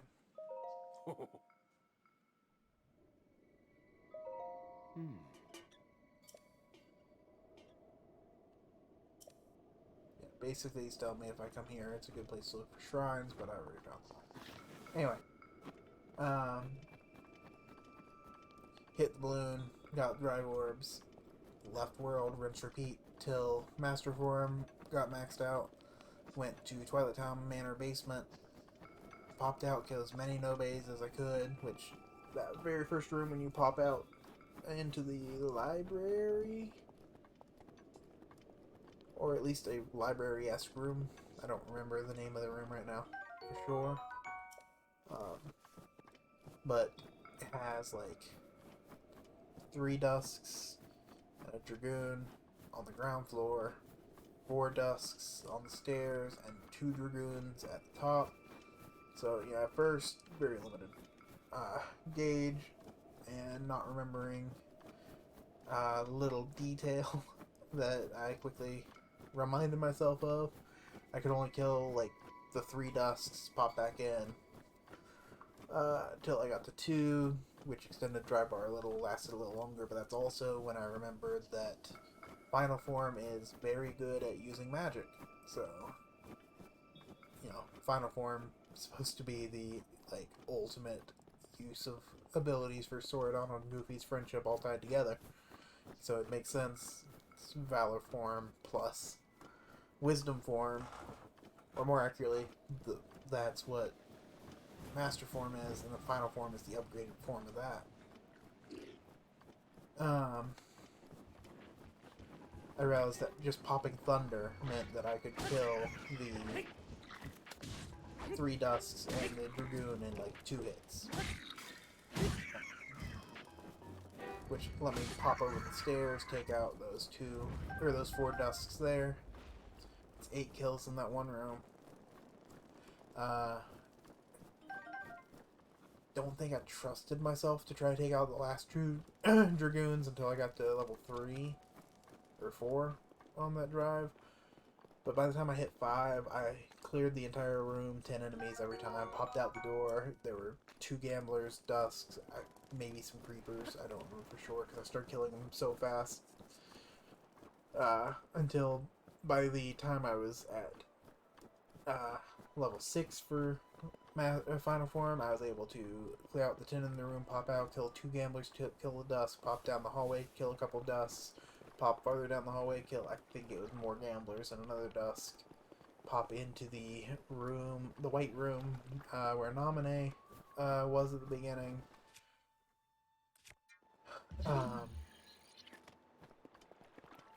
Hit the save point in there, pop out of the world, pop back into the mansion basement, rinse and repeat.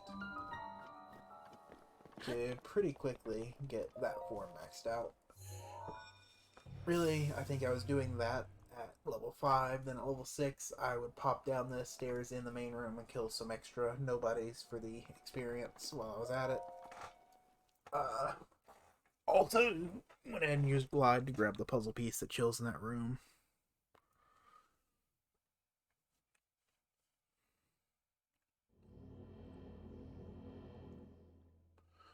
I just got the Ultima weapon right before I went and fought Xemnas too. Because I was missing 3 pieces of Orichalcum Plus. 1 in the world that never was. In the only chest I missed in the entire world. Which, whenever I went through there, I also had all my drives maxed out already, so I was able to grab all the puzzle pieces on the way through. But, you know, I missed the chest with the Orichalcum Plus there, so I had to go back and grab that. I had been skipping all the cups at the Coliseum, so I went and knocked out all 4 of the main cups, one after the other real quick. I went and did gathered all the synthesis materials I was missing, which I think was just like a bright gem,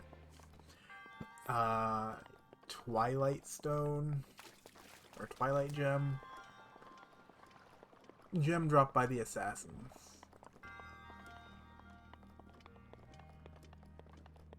And there's one other. I don't remember what it was. Froststone, maybe? Anyway. Now we are here, we have access to Cryonis rune, which lets me look at water and say, hey, become ice. I can also look at the ice and say, hey, stop being ice. Power of smartphones these days, am I right? Anyway, I can climb the ice, so I can use that as a way to get up walls that are too smooth to climb otherwise, which is what these shrines are full of. I can also pop them like at gates like this, for example. I can just boop, right into the gate and lift it to walk through.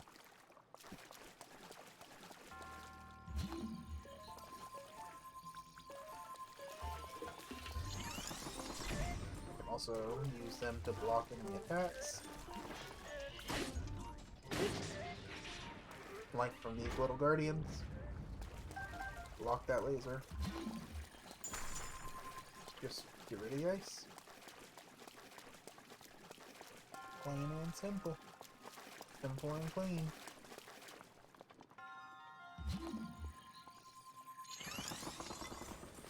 Pop that like this. Make a seesaw.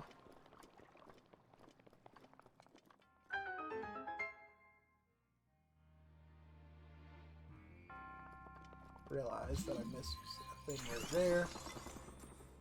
Pop and grab that.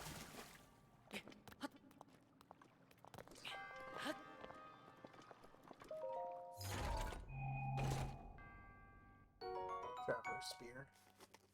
Cool, and I had room for it. Wasn't sure I would. I think it's 2 ice blocks you can have at a time before they disappear. Oh, and sorry for rambling about Kingdom Hearts 2. I've just had a lot of fun with that. It's one of my favorite games of all time. Like, for a long time I've always said Twilight Princess, Legend of Zelda Twilight Princess is my favorite game.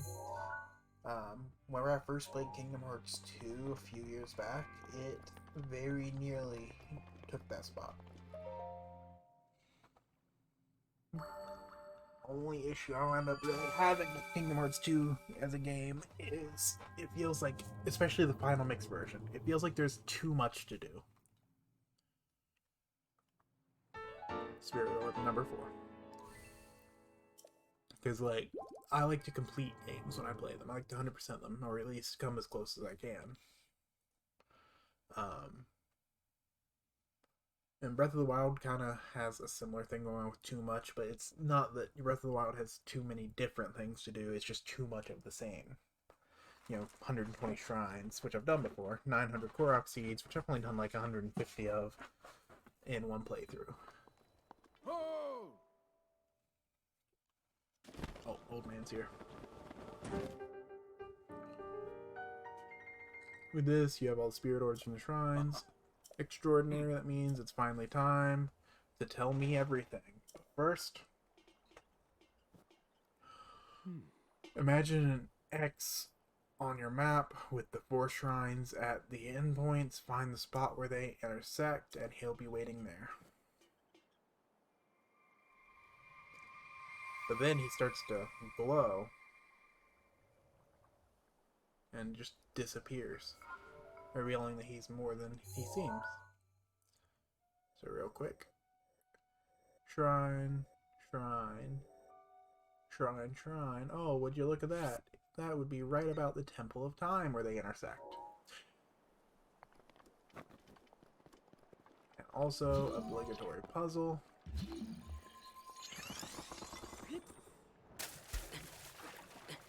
Which, this is cold water, so it hurts to be in for long. So I almost killed myself doing that. But that's beside the point. Joy-Con's acting up again. Worries me. That Joy-Con has occasionally been like that since I got it. This is the Skyward Sword Joy-Cons that I have, which is why it worries me. I was super excited to get them, because I was super excited for the Skyward Sword HD game. When the Switch was announced, that was my very first thought, is that the Skyward Sword would work well with the Joy-Con. So I was so excited when it did get announced.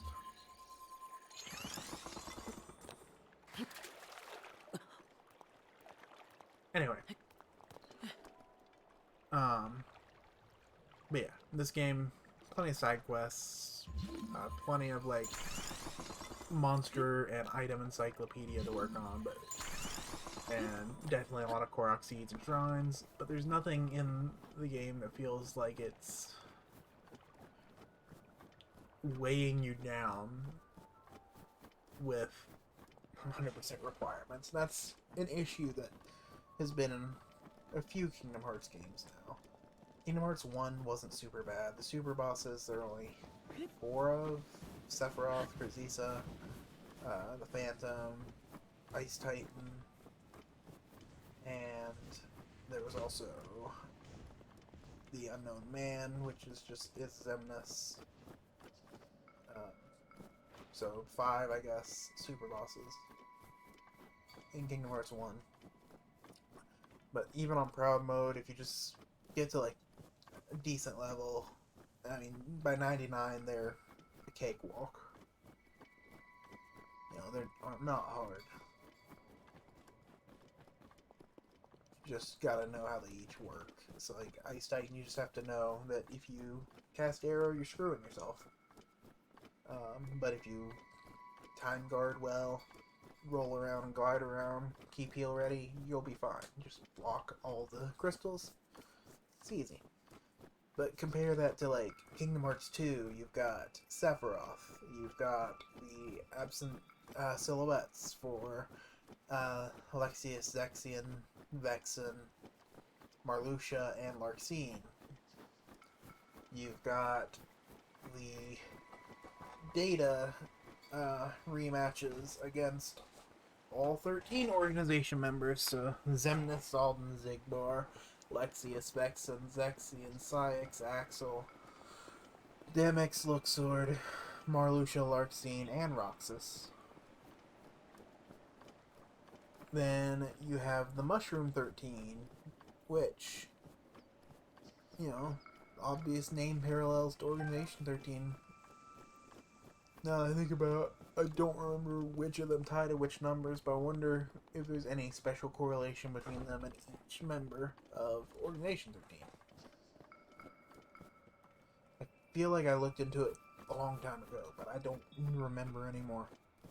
Anyway, 13 of them, which are each basically just a little mini-game boss fight. You know, boss fight in quotes. They involve things like spawning endless clones, and you have to take down, you know, so many of them without one of them hitting you to, you know, beat their minigame and get, like, higher level rewards for the more you do. Or they'll be like, you hit it and it'll go in the air, and you keep it in the air for so long, and even though there's another game, minigame in the game that's literally that, the mushroom one's harder because it seems almost random how it goes, and so you can do the exact same thing 30 times and then get like nothing, and then that 30th time suddenly you'll like knock it out of the park and get like all the rewards, or you'll get my luck and you'll be like, you want to hit short like 5 different times, and feel like you just spent all day farming that single mushroom, and have it be the very last thing you're missing in 100% the entire game and getting that platinum trophy. But that's just, you know, my personal experience whenever I 100% on the PS3. Which I am now looking forward to doing again for PS4. So, yay. But, you know, you do all that, and then you have to deal with, like, skating minigames in, like, Twilight Town, and in Hollow Bastion / Radiant Garden, and Halloween Town. You get the singing minigames in the, in Atlantica. You get the 4 cups, just like you did in KH1, 4 cups at the Coliseum, except for once you get to the end game, you also get access to the Paradox battles, so, you know, Pain and Panic Cup, and then you have Pain and Panic Paradox Cup, and then you have, what, I don't remember the names of them, Cerberus Cup, Pain and Panic, or Paradox version of that. I think it's Cerberus. It's the first game. It was Phil Cup, Pegasus Cup, Hercules Cup, Hades Cup. There's a Hades Cup that's like part of the missions, but it's not like one of the actual cups in Kingdom Hearts 2. Cerberus, Pain and Panic. I don't remember what the third one of the first three is, but then there's the Goddess of Fate Cup, which, beating that one's the fourth one. You have to clear the first three to unlock it. Clearing it is how you get a Orichalcum Plus to make the ultimate weapon. And then it has, I guess it's like, I feel like that one's called like Hades Paradox Cup for the Paradox version instead of the Goddess of Fate Cup. And then that one is like the long one like the Hades Cup was in the first game. And every couple of rounds it switches between like different gimmicks. But you know, that is a huge ordeal. And they have like score requirements that for the normal cups are pretty easy to do. I did like half of them first try earlier, just coincidentally. But then there's the other version, Paradox version, where those score requirements get like super difficult to do by normal means. You're basically just spamming summon abilities to get all the points you need to 100% them in the journal. And you do have to get them to complete the minigame or mission section of your journal. The mission section, I mean. And then there's synthesis, where you have to make all the synthesis materials just like in Kingdom Hearts 1, or all the synthesis items just like you did in Kingdom Hearts 1. To complete synthesis. Which in Kingdom Hearts 1 you had to do it just to get the ultimate weapon. In Kingdom Hearts 2 you can get the ultimate weapon without doing it. But you do, for the Orichalcum Plus purpose, have to get at least one of every synthesis material. Which does include materials from the Mushroom 13, which there are 4 of. The tranquility items: shard, stone, gem, and crystal. So, you know, try as you might, there's no escaping doing Mushroom 13 if you want the ultimate weapon. Let's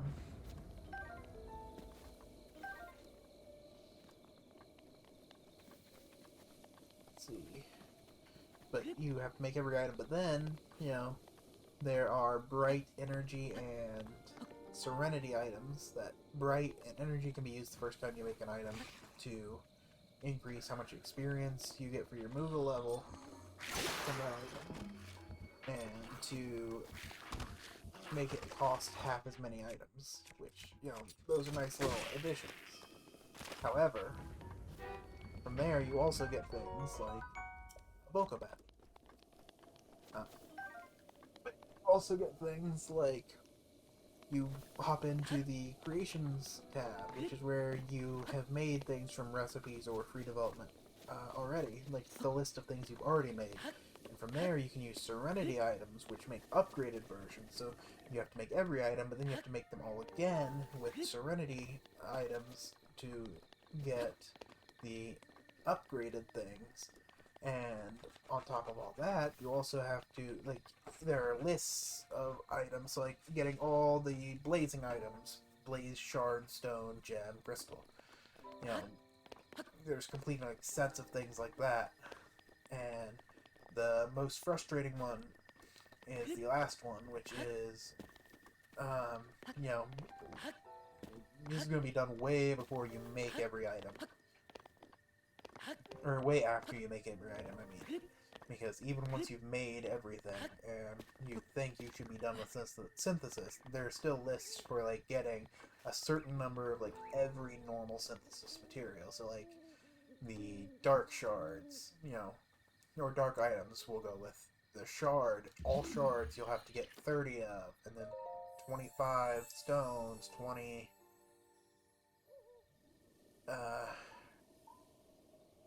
gems, 15 crystals, or 10 crystals, or like a number like that. Or maybe it's like 30, 20, 10, 5. I know it's 30 for the shards. I don't remember the exact numbers for the other, but something along those lines, where for all the basic items, or no, I think it's just for the shards Yeah, I think it's for everything but the crystals. But you get a certain number of them, and then they'll start being sold in the shops. But you do have to do that to get the lists complete for synthesis, which there is a trophy for doing. And some of those items, like the bright gem, for example, I think it has like a 4% drop rate from certain enemies that aren't, completely flooding rooms to begin with. So even if you have as many luckies as possible, hop into like limit form to, try to maximize your chance of it dropping. Blessing of the Goddess has made you that much more resilient, I see. Here I am. Yeah, you trade in 4 spirit orbs, you can get another heart or another fifth of a stamina wheel. Anyway.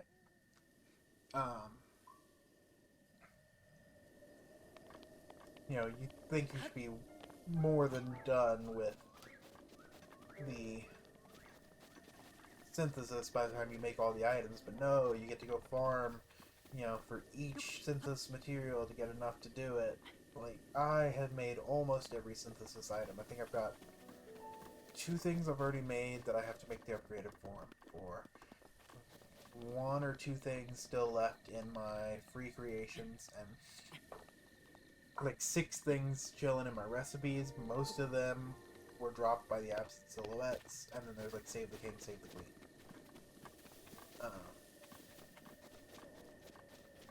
So all that is, going to eat up a lot of my time. Because after making all that, being almost done with synthesis, I think I have 3 synthesis items that are in the shop. Out of, tons and tons of them. I think there's 60 total. Or like 55 or something like that in the normal non-mushroom classes.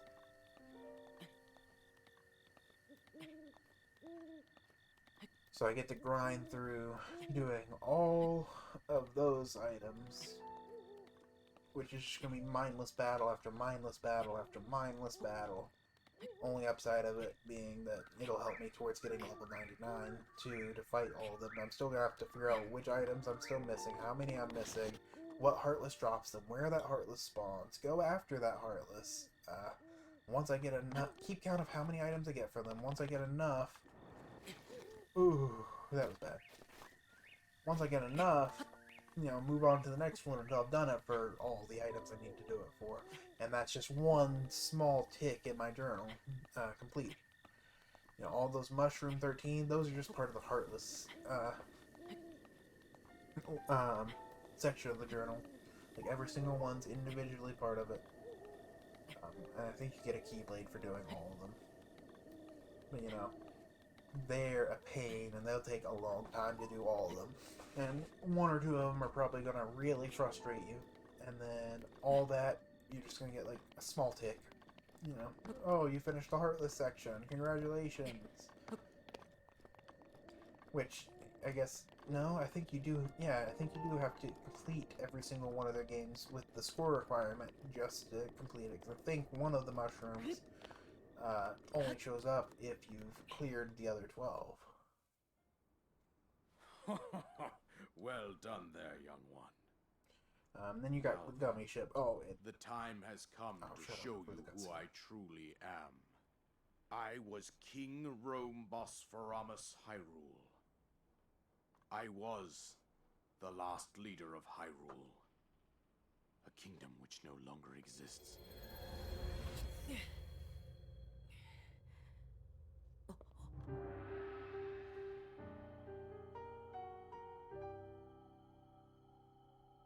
The Great Calamity was merciless.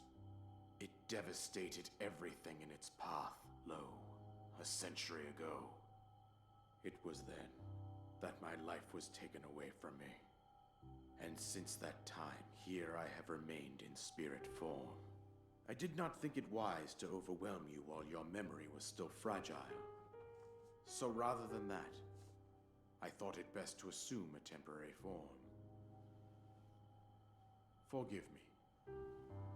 I think you are now ready. Ready to hear what happened 100 years ago. To know Calamity Ganon's true form, one must know the story from an age long past. The Demon King was born into this kingdom, but his transformation into malice created the horror you see now. Stories of Ganon were passed from generation to generation in the form of legends and fairy tales. But there was also a prophecy. The signs of a resurrection of Calamity Ganon are clear, and the power to oppose it lies dormant beneath the ground. We decided to heed the prophecy and began excavating large areas of land. It wasn't long before we discovered several ancient relics made by the hands of our distant ancestors. These relics, the divine beasts, were giant machines piloted by warriors. We also found the Guardians, an army of mechanical soldiers who fought autonomously. This coincided with ancient legends, oft repeated throughout our land.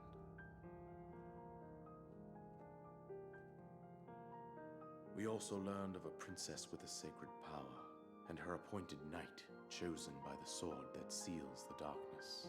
It was they who sealed Ganon away using the power of these ancient relics.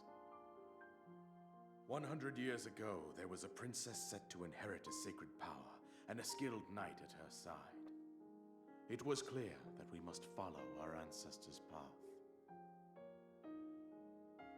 We selected 4 skilled individuals from across Hyrule and tasked them with the duty of piloting the divine beasts. With the princess as their commander, we dubbed these pilots champions, a name that would solidify their unique bond. The princess, her appointed knight, and the rest of the champions were on the brink of sealing away Ganon. But nay. Ganon was cunning, and he responded with a plan beyond our imagining.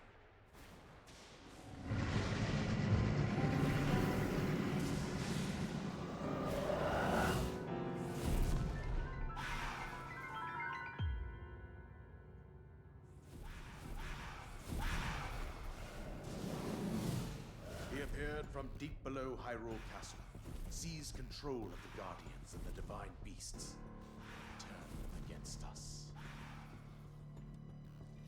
The champions lost their lives, those residing in the castle as well. The appointed knight, bravely wounded, collapsed while defending the princess. And thus, the kingdom of Hyrule was devastated absolutely by Calamity Ganon. However, the princess survived to face Ganon alone. Link, you are our final hope. The fate of Hyrule rests with you.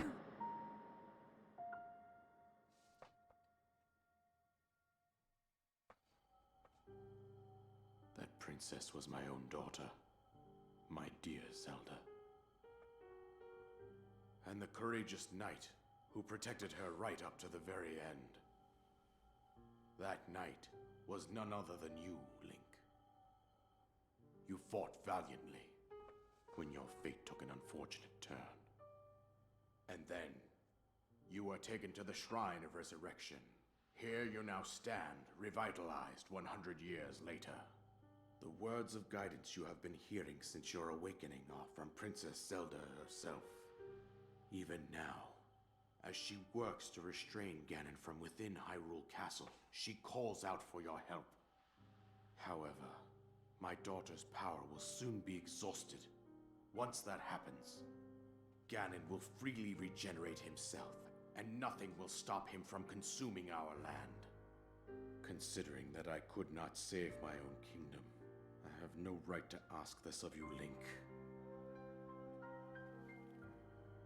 But I am powerless here. You must save her, my daughter, and do whatever it takes to annihilate Ganon. Somehow, Ganon has maintained control over all 4 divine beasts, as well as those guardians swarming around Hyrule Castle. I believe it would be quite reckless for you to head directly to the castle at this point. I suggest that you make your way east out to one of the villages in the wilderness.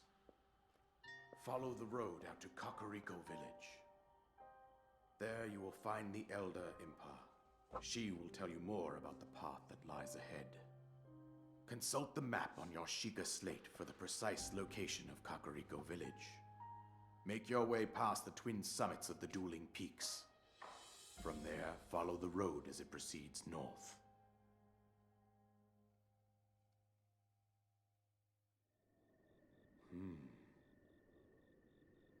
And now we also get the paraglider.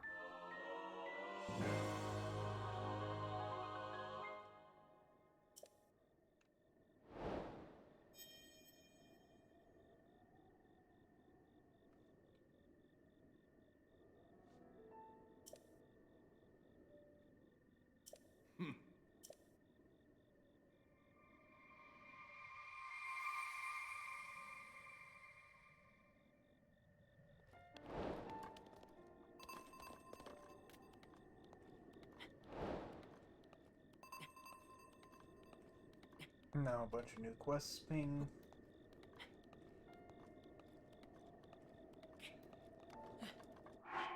Which are seek out Impa, which is, a story quest. To, go start the main story of the game. However, destroy Ganon, which just beat the final boss, also pings because nothing stops you except for your own skill from being able to go straight to Hyrule Castle and wipe Ganon out. Right now. As soon as you finish the Great Plateau, there is nothing else in your way. It's just a matter of if you can. I cannot. Partly because I don't have the skill. Mostly because I don't have the skill. Partly because I prefer doing the rest of the story first.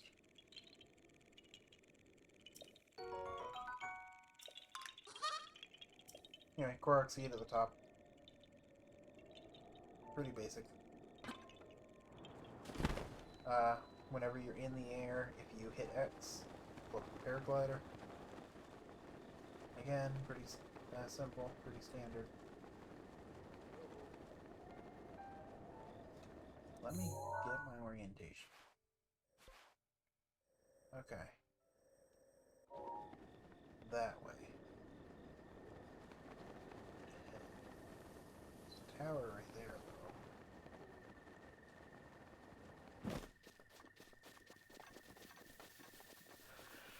though. Anyway, not to keep rambling about Kingdom Hearts, but it's one of the things that is big on my mind right now. Once you have played each Kingdom Hearts game, something you'll find very infuriating, or at least I did, is that I mentioned how much more difficult the Colosseum Cups are in Kingdom Hearts 2, and how there are also a lot more of them. But another issue with them is that while the other cups in Kingdom Hearts 1, that's 30, 50, 80 rounds of enemies, they are not easy unless you're so over-leveled that the enemies are fine, which they get harder too if you, get past... I'll say it's if you finish Hollow Bastion, this is when they get harder. Because the enemies all bulk up. But, they're not super easy, especially the Hades Cup. The first time you do them. The first time you try to go through them, if you go through them, right when they unlock and haven't been, grinding out levels, it's not gonna go well. If you're really good at the game, obviously, you'll be fine. But it doesn't mean you just swing your Keyblade around randomly and hope for the best. you know, you're gonna have to worry about healing. You're gonna have to worry about enemies that you can't hit from certain angles, magic, and the same is true in Kingdom Hearts 2. What isn't true is that once you go through the Coliseum, you've usually gained plenty of experience in Kingdom Hearts 1. Ooh, Stone House. It's like a little boss. We'll call it a mini-boss. They're scattered throughout the land and spawn in set places. Anyway, in Kingdom Hearts 1, you at least get plenty of experience, probably a level, or several levels going through a tournament, you know, about when you're supposed to, level-wise. Kingdom Hearts 2, Coliseum gives no experience whatsoever. So the only thing you're gaining is those marks in your journal and items as a reward for completing it. And that is it. There is no extra incentive like experience or anything along those lines. So that's, you know, it's frustrating. Because at the very least, doing the Coliseum Kingdom Hearts 1 is also putting you... Sorry, cat started scratching really loudly right beside me. Scared me for a second. Puts you towards, like, on the path to getting that level 100 for Kingdom Hearts 1 as well. Kingdom Hearts 2, Coliseum is pointless as far as being able to work towards multiple things.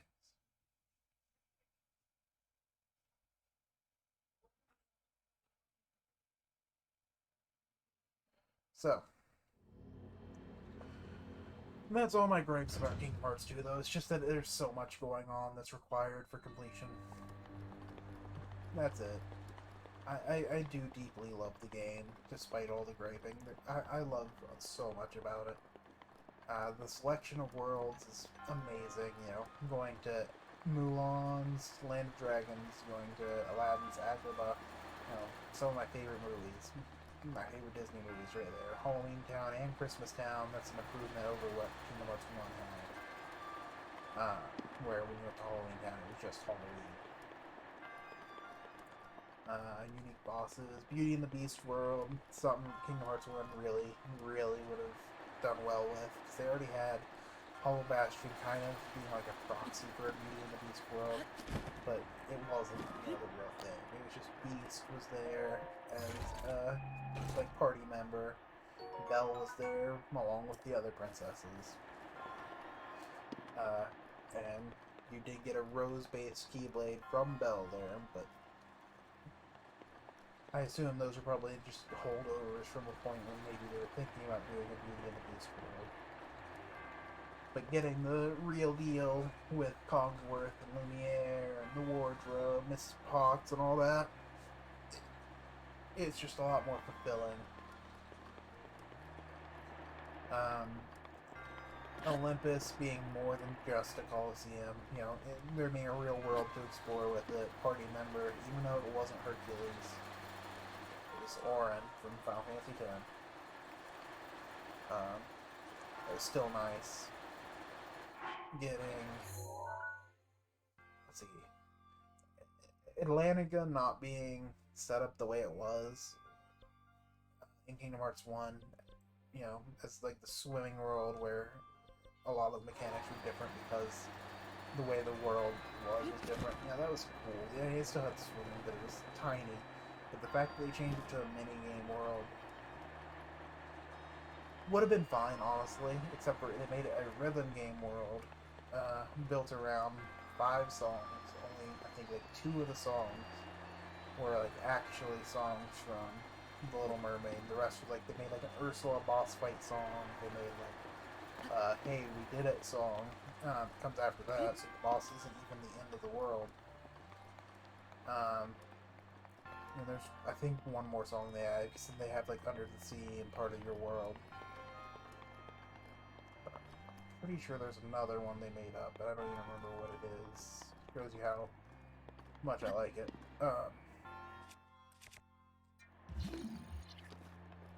and it all would have been fine, but the music is all just off. The singing's, you know. Kingdom Hearts 3 had, like, obligatory music in it from the Frozen world. And as much as I don't really care about Frozen as a movie, at least it was, like, accurate. Like, the music was basically ripped straight from the movie, and that was fine. But in the Little Mermaid world, they sound like they just mixed it all for the old songs. Mixed it badly. And then gave us the new songs, which were even worse, because they weren't very good as songs, like standalone songs by themselves.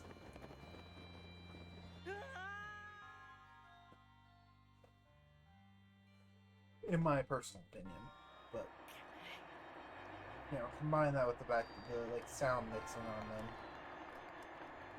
was not great, and it leaves you with a bit of a bad taste in your mouth. Which I still enjoy the world.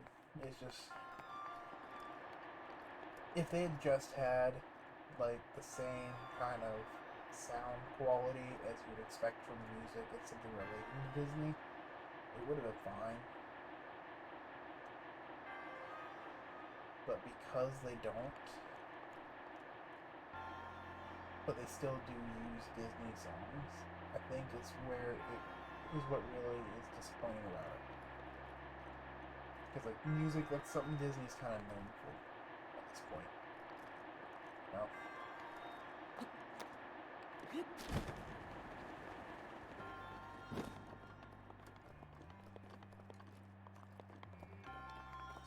So, but then we get, you know, one of my favorite additions to Kingdom Hearts, which is the Pirates of the Caribbean world, with Jack Sparrow as an ally, nonetheless. Even though that world and the enemies in it do have a mechanic I'm not a big fan of, which is like the invincibility in light darkness, which is fine on its own. I wish it was more of a like a they don't take damage thing. So, in the lighting, more so than what it is, which is like they completely ignore being hit. So you can combo right in their face and they'll just turn around and whack you without so much as acknowledging that you're trying. Sorry, I'm not paying much attention to what I'm doing. I should probably move on. Unless I can get there from here. This is just...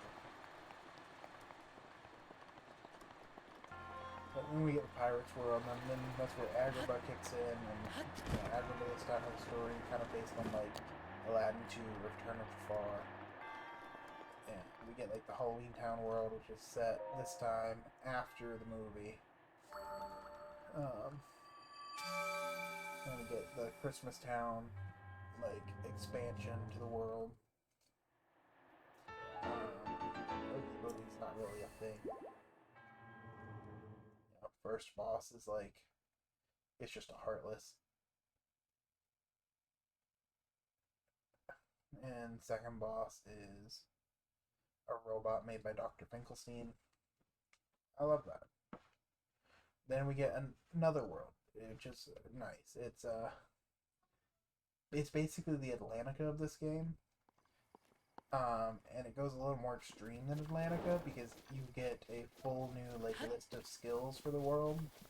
So like your usual skills don't apply at all. So like there's no high jump or glide or anything like that you might have from drive forms. But the world itself is fun. Makes up for it, and also there are I think 2 abilities that you unlock through the course of doing the world, but you can like 100% all the collectibles in the world on the first visit as soon as you get the first of those abilities, which is just dash. Now we're getting all the DLC things popping up now, by the way. Anyway, once you get dash, you already have the ability to grab every collectible, every puzzle piece, every treasure chest, on the first visit, which Kingdom Hearts World 2 has you visit like every world twice, or almost every world. Oh. But that world is, if I haven't said yet, Pride Lands from The Lion King. And the reason you get that new skill set is because Sora is a lion.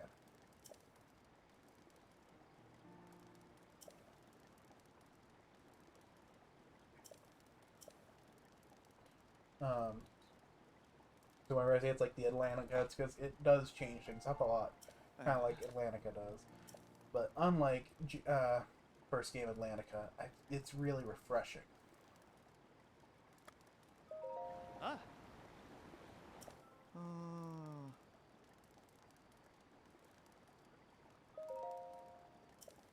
Where this dude's talking about the towers popping up, and now he wants to watch for the Guardians because he's already had one try to kill him. And they wander around the castle. And then we got like a new Winnie the Pooh world, which is just another world where, you know, when you find the torn pages, you go and you do mini games for each page and get rewards. And, you know, it's Winnie the Pooh. It's nice. It's fine. There's nothing wrong with it. Though the mini games are a little more frustrating to me than the ones in the first. Oh, I just saw your UGG. What's wrong?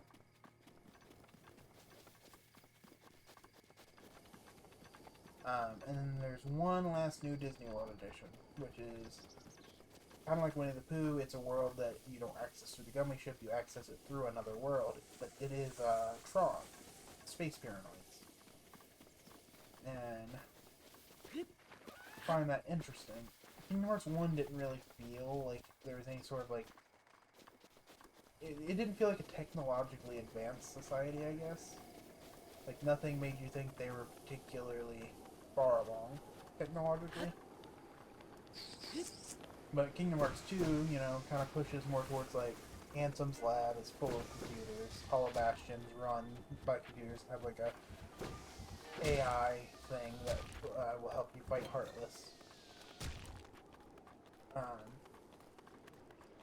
You know, it's got a world building that makes it feel more advanced, and that is interesting because nothing in Kingdom Hearts 1 really gave me that feeling.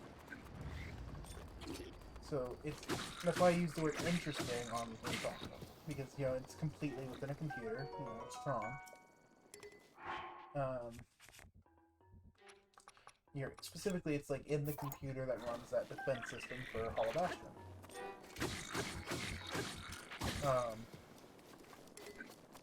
You know, up until this point, though, we had only really technologically felt like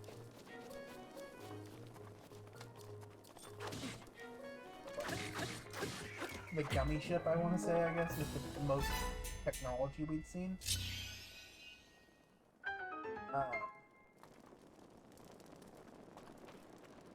You know, it's basically a spaceship.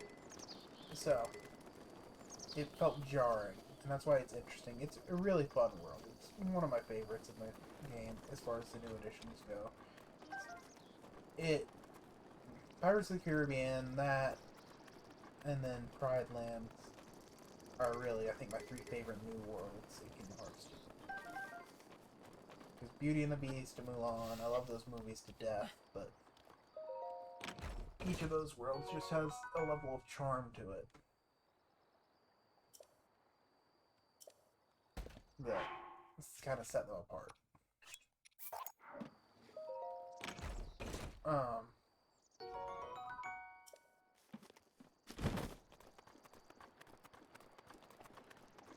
And then the technological advancement that, like, Tron and Hollow Bastion kind of show off in Kingdom Hearts 2, you really feel in Kingdom Hearts 3 when suddenly, instead of like a journal run by Jiminy, you have a gummy phone. Which, you know, part of that comes from the fact that Kingdom Hearts 1 came out in 2001, and Kingdom Hearts 2 launched in 2006. You know, that's 5 years apart, pretty close technologically. You know, a little farther into like the internet era. So I can see why they might add, you know, that, like the computer, for example, that they did. But then Kingdom Hearts 3, it was 13 years after Kingdom Hearts 2. You know, 2006 to 2019 when Kingdom Hearts 3 finally came out. So you can, you know, kind of see why they would now have like every phone, for example, just to kind of match the real life modern times. But in universe, this is only like what, maybe 2-3 years at most. I want to say advancement, because Kingdom Hearts 3 Sora is still like a kid. 1 and 2, I know it's like 1 year between, because Chain of Memories is like right after 1, and they say it's a year.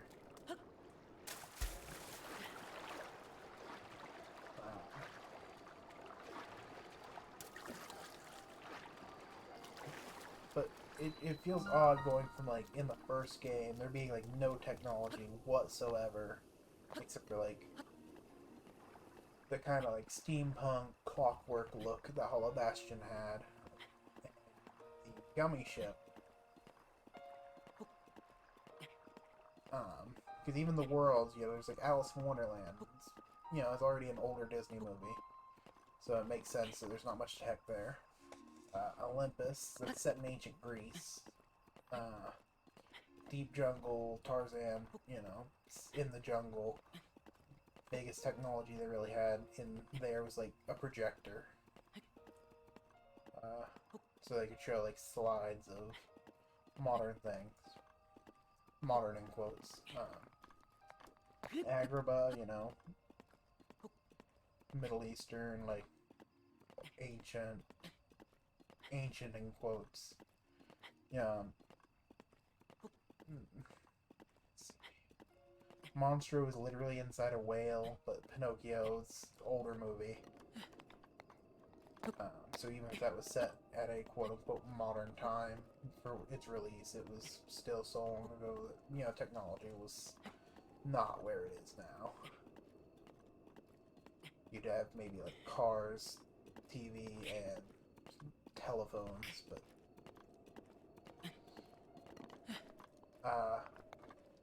Little Mermaid set in the ocean, for that world at least.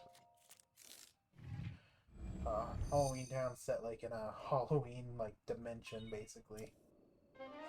Neverland on like a old pirate ship that conceptually in like the 1800s anyway, or early 1900s.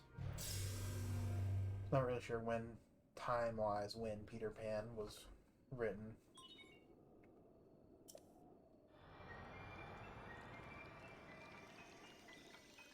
But and then we get like steampunk-ish, clockwork-ish, Hollow Bastion, and then we get the end of the world, which isn't like an actual world. It's sort of like a space that was just altered to resemble a world. It's kind of how I understand it to be.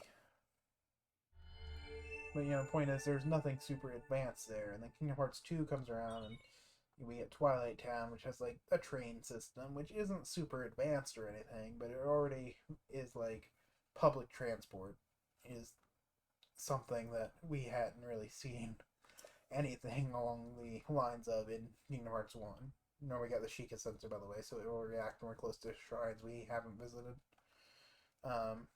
And it'll get stronger the closer I get and the more in the direction of it I get. Anyway. Public transportation, Twilight Town. We get the Hollow Bastion defense system and the Tron world. You know, setting up like computers and like a digital world. And that's a huge advancement already over anything from Kingdom Hearts 1. And then from there it just keeps building, so we get like, let's see, let me think. Because the Disney worlds don't really add much still. Other than Tron.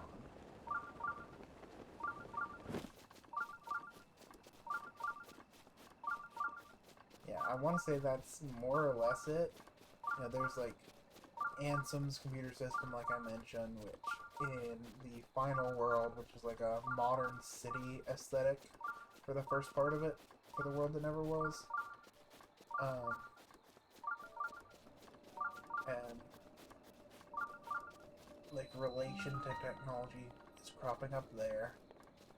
And then like in the years that followed, we got, I think Recoded is really the big one technologically. Because you have 358. I haven't actually played, but I've like watched the cutscenes in the 1.5 collection. And it just seemed, you know, about the same as Kingdom Hearts 1, 2.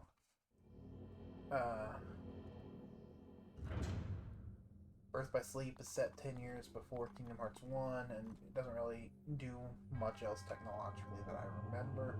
I mean, you see the inside of like an actual spaceship, not just a gummy ship. Because there's like a Lilo and Stitch world, and that is more technologically advanced for sure.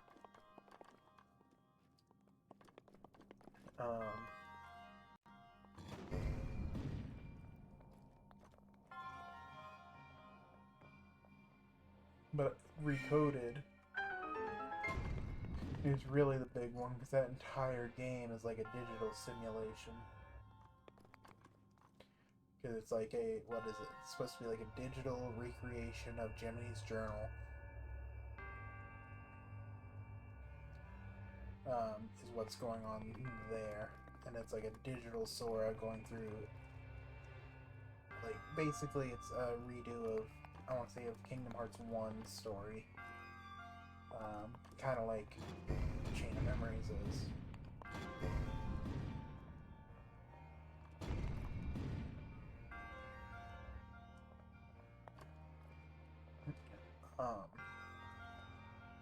But because it's set completely in that like digital recreation of a journal like space, that's why it is definitely one of the like technological progression bits. But I'd say none of them really take it as far as what then Kingdom Hearts 3 finally came out and did with the gummy phone. And like they added Classic Kingdom, which are mini games that are made to look like old Disney shorts and shows and movies, like the old Steamboat Willie, really old Mickey Mouse era.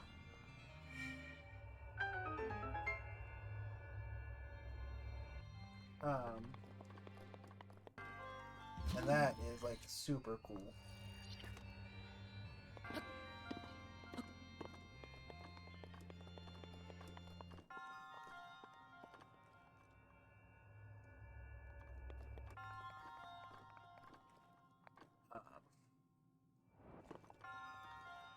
But you know, we get a smartphone, which is super modern. The load screens between the worlds are like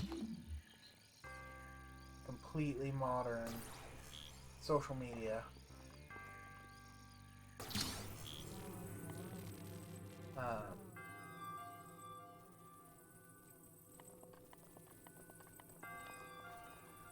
know, it is like completely, by far, the most advanced technologically, or like closest to our current society standards of advance of any Kingdom Hearts game, even though it's a short bit of time that goes by. To some extent, you can explain it away as, oh, we just haven't seen it.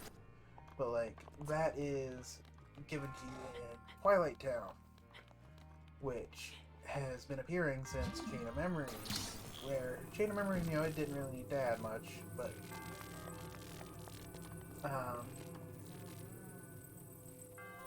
you know, that's where the travel system was for Kingdom Hearts 2. But, you know, that's nothing compared to, you know, having like a full social media network on a smartphone in feasibly a very short amount of time. And like Sora doesn't even really make a big like fuss about the idea of it, you know, it's just it exists. It's really all that it comes down to for him. It's not like, ooh, what's this? Explain it to me, which implies he's known about it. But the whole we haven't seen it thing is what gets me, because again, it even is given to us like in a world that we visited more than once before.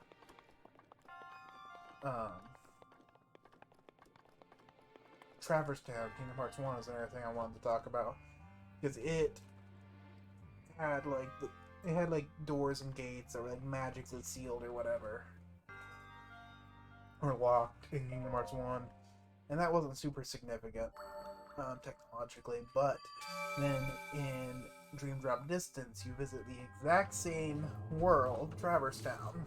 First time it appears in a while too. But you visit Traverse Town again, and this time it's built exactly the same as it first was, except for there are new areas that you can get to that are like fully automated, like mail delivery system things, and it kind of feels like they're trying to make up for the fact that yes, the technology is advancing fast, because by doing that they can kind of explain it as that, oh, you just haven't seen it thing. But with how advanced it is, you'd think you'd see more things relating to it around. I guess is what really gets me about that.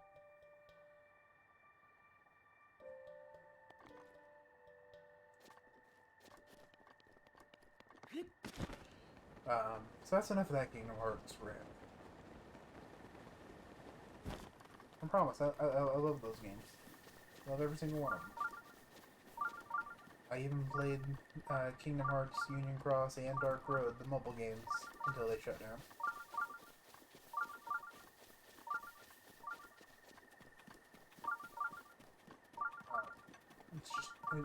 It's a wonderful, wonderful series, and it's super touching. The only reason I have as many strong gripes about it as I do even is because I love the series so much.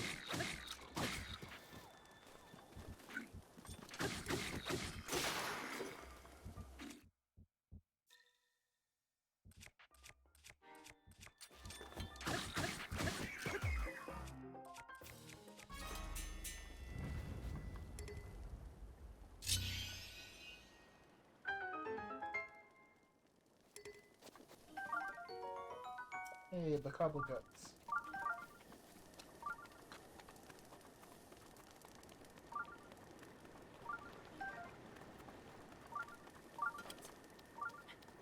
You know, it's so near and dear to my heart that I, do have opinions about a lot of it.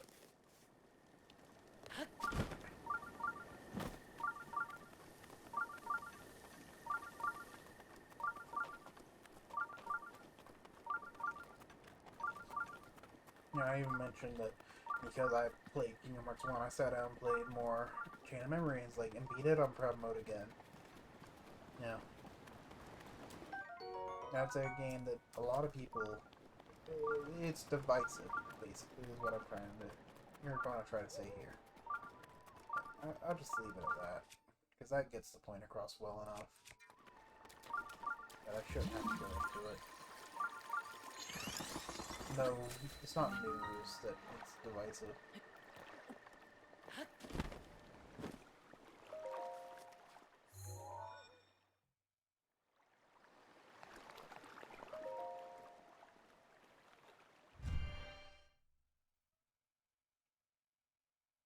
I got 2 spirit orbs right now. It takes 4 to make a heart or stamina. I don't know how much effort I'm going to put into this playthrough. I don't know if I'm going to do 120 shrines, 900 Korok seeds, all DLC, Trial of the Sword finally.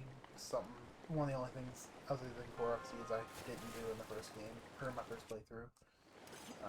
My later playthroughs I haven't put nearly as much effort as I did into that first, so.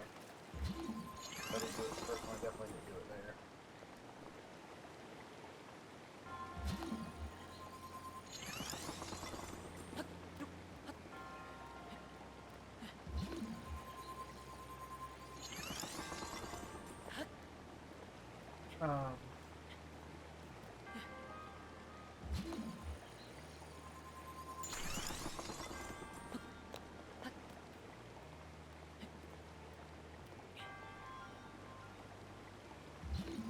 yeah. Lost my train of thought. Sorry.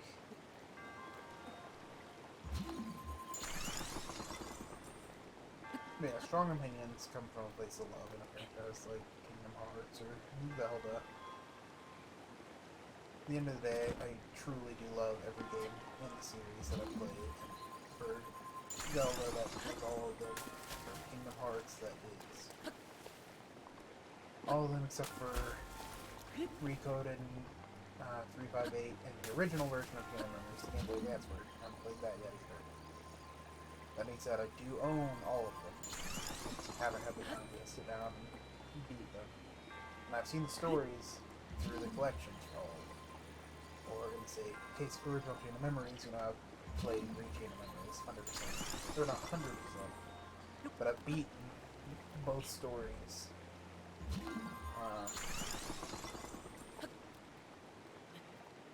You know, I haven't beaten Riku's on Proud yet. I did it on normal on PS3, and need to sit down and finish it on Proud. Because on PS3, for Kingdom Hearts 1, literally just have to beat it on Proud. I've done all the gummy ship stuff, everything. It's just the Proud playthrough. Well, I missed. Anyway, for Kingdom Hearts 2, I did 100%. Got Platinum Trophy, everything. Kingdom Hearts 3, same deal. I got the Platinum Trophy. I have not done Remind, though, because I got the Platinum before Remind came out. And Remind has data boss fights, kind of like Kingdom Hearts 2, that were difficult for me while I was out of practice, but I didn't want to replay and re-100% Kingdom Hearts 3 just to be in practice for Remind yet. And even then, I think I've beaten some of the data organization fights in 3, I just don't remember which ones.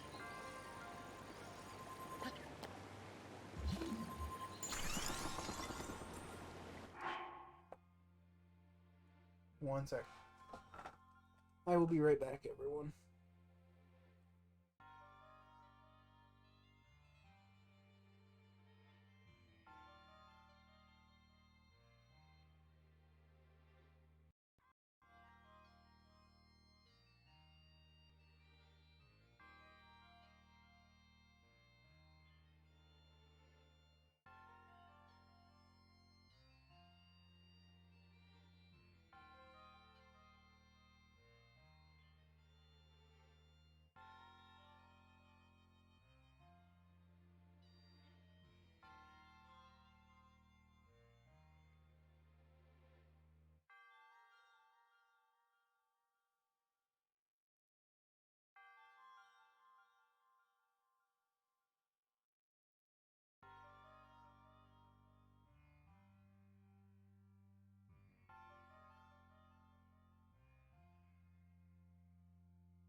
Sorry for the delay. I am back. Nature calls.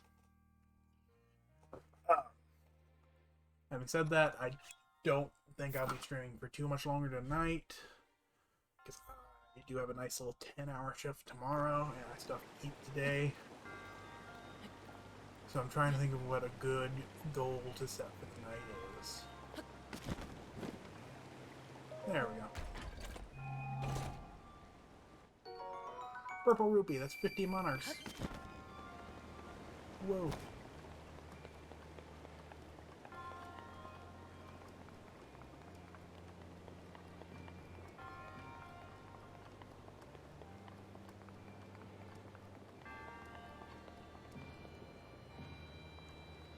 Okay, so now I get to play with ice way over there.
Gotta travel to try to fill up the space.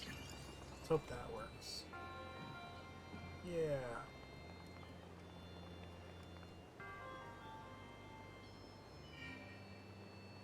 All filled, and also just by name.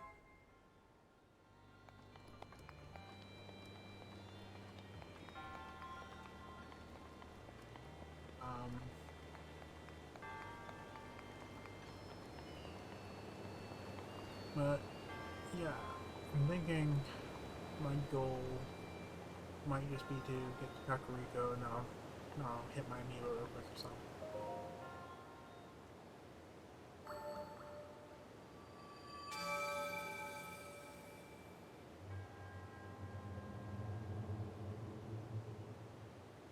Same text as usual, resources speaks to blah blah blah. Spirit Orb.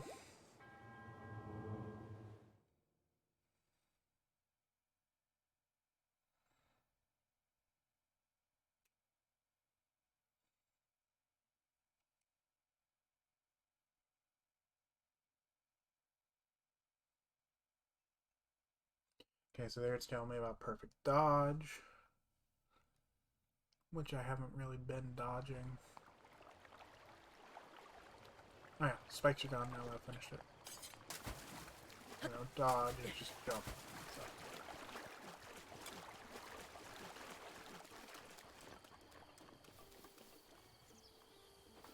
So I've been told that I was ranting a lot about Kingdom Hearts. Now that I'm not ranting about Kingdom Hearts, I don't have a whole lot coming to mind quickly. Wow!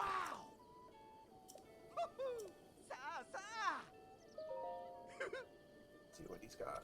Arrows, arrows. Hotwood frogs, octobloons, rest strings. Okay, let's see what I've got to sell. There's 210, 150. That's 360 plus 120. That's 480. If I sell those gems. That's a fair amount, but I'm not going to worry about it right now. Having said that, what I am going to worry about is putting on a hat.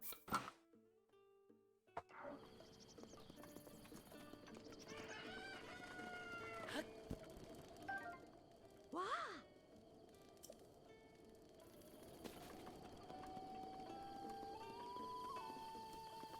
And here we have a stable, which there's not much for me to do right now. I had it, like, almost every stable is next to a shrine, so you can fast travel there quickly.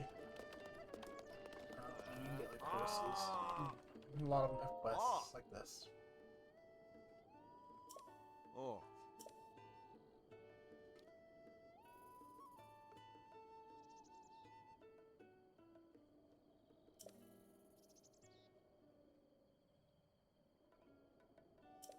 Ah. Ah.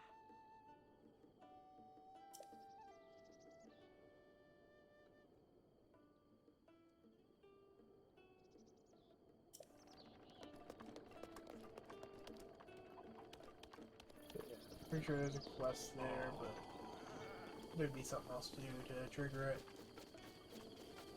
Maybe like listening through the wall or something. I'm not sure.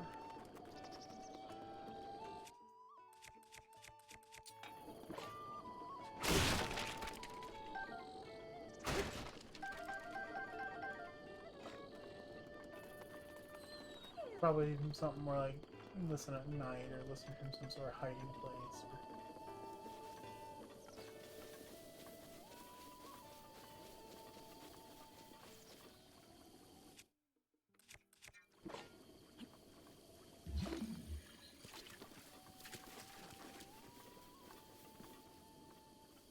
Okay, so there's a horse. Let's see if I can get the horse. I saw someone doing this in some video recently. I've never tried it before, and now I'm curious. But no, I do not have the shot. So much for that idea.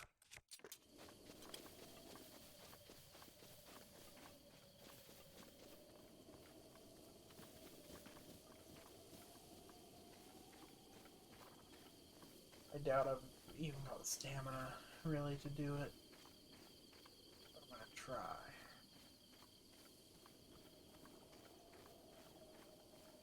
I'm gonna try this one right here.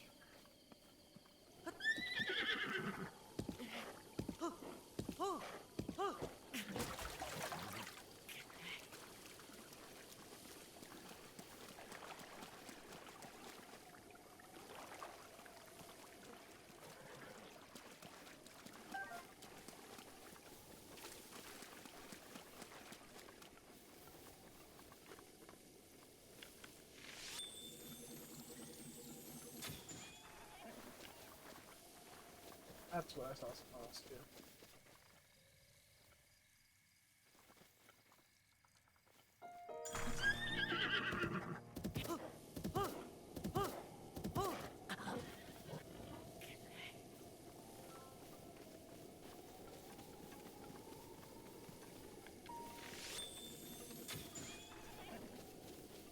I just hope it keeps working, or that I can get the horse before anything goes wrong.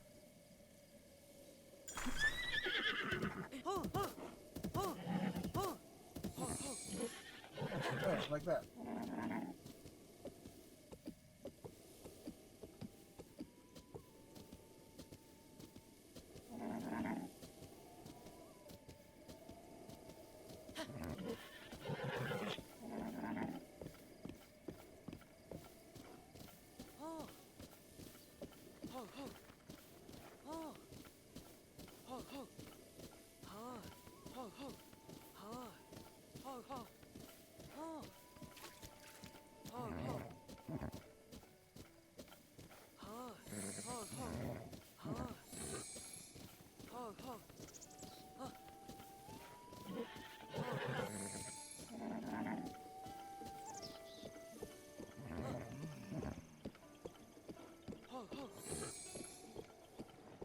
Ahoy! Hey!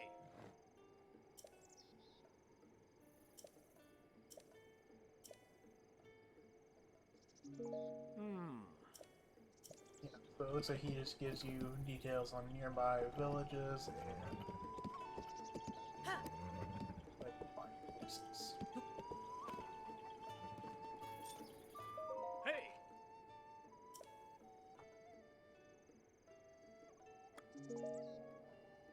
Hi!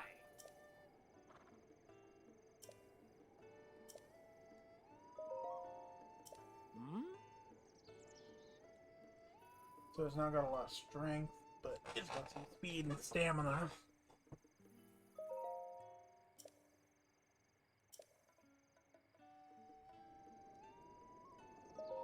Oh.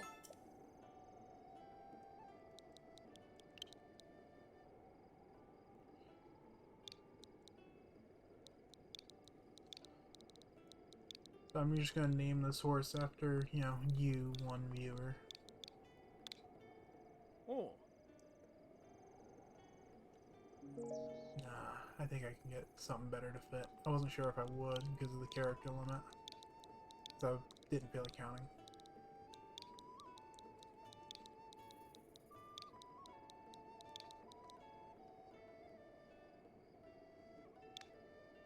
That's gonna have to be what we go for. Ah.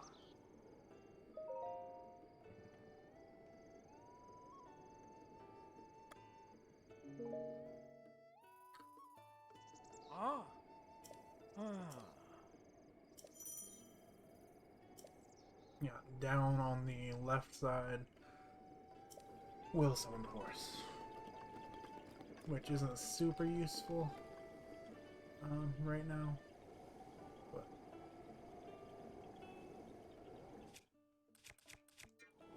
okay, time to use some amiibo.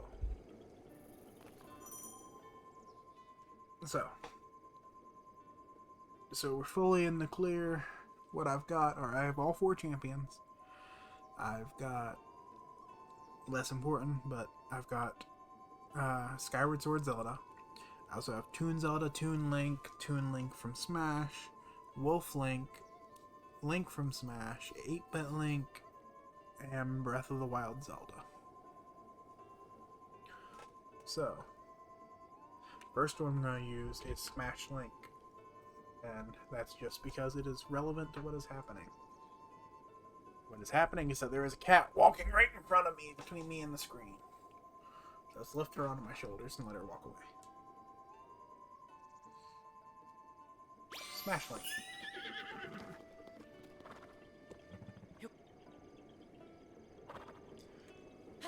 Summons a horse. Oh, so shocking.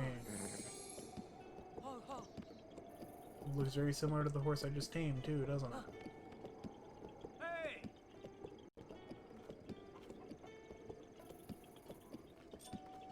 Oh. Oh, caught a steed. You want to register it? Yes, please. Oh. Oh, well, would you look at that? Every stat is maxed.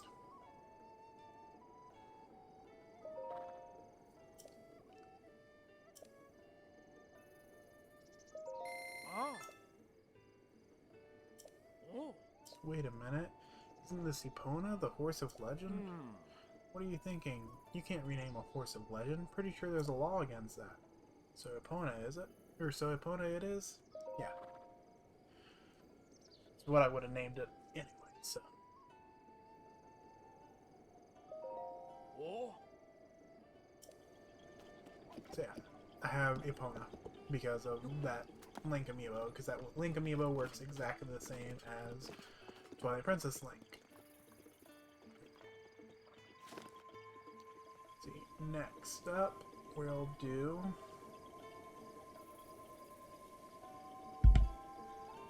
8-Bit.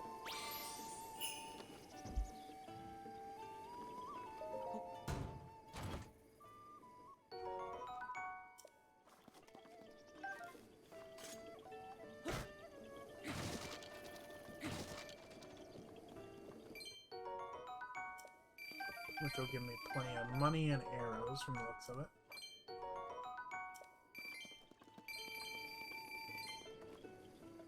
Which is good, because I did just spend a bit on horse registration fees.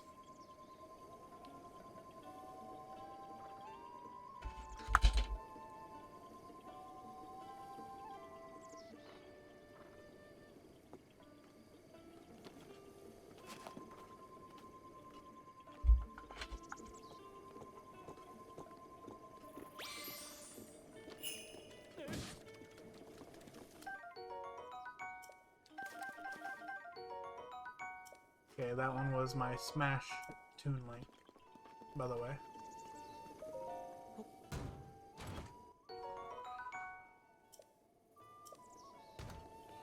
Soldier's Broadsword with durability up. And for anyone wondering, personally it does feel kind of cheap using the amiibo for all these, but at the same time, I have all the amiibo. So, might as well use them, right?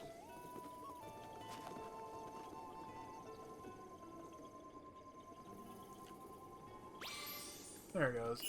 I tried to do that one first a minute ago, but I didn't want to take. That is the Wind Waker Toon Link amiibo.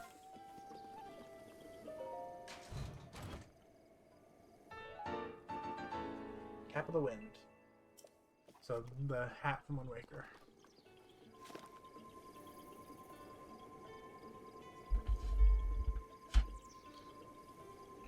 Don't actually know if he counts as anything like special in any variety. No. Okay, so that one was Zelda from Skyward Sword, who, you know, the amiibo came out, what, 5 years after this game, 4 years after this game. Didn't expect her to do anything. I was curious if they were going to count her as any other Zelda or not, though. Next underwhelming one is Zelda from this game.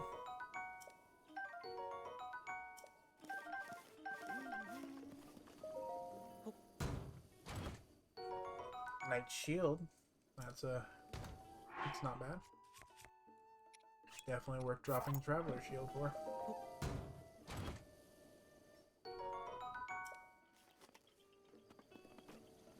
Okay, next up. Let's see, we've done both Toon Links, so we'll hit Toon Zelda next.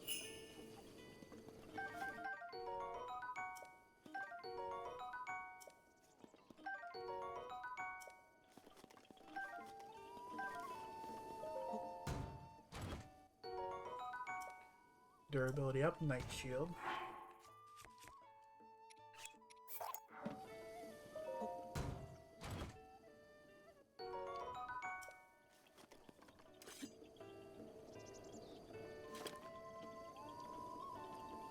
Okay, now I've just got the 4 champions, which I was debating on using this stream just because they are story relevant to this game. But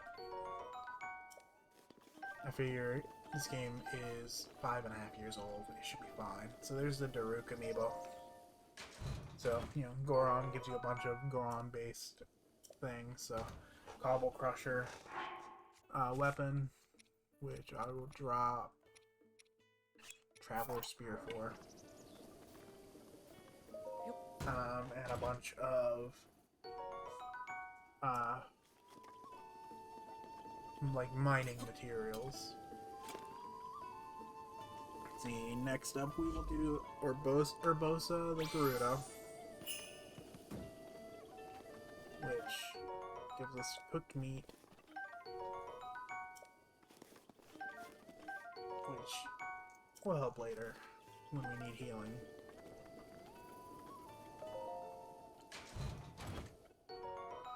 Ooh, and a Gerudo Scimitar. I will happily take that. Who needs a Bokobat anyway? Ow! Apparently my cat thinks I need a Bokobat since she jumped on my shoulder when I said that and made me pick it back up.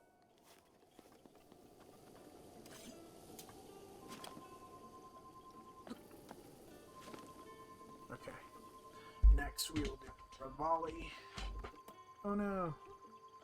Accidentally knocked my Urbosa into the floor.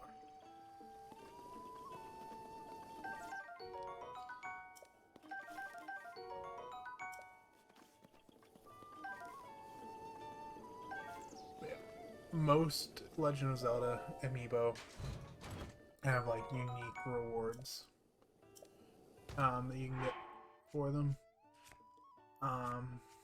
Exceptions basically being like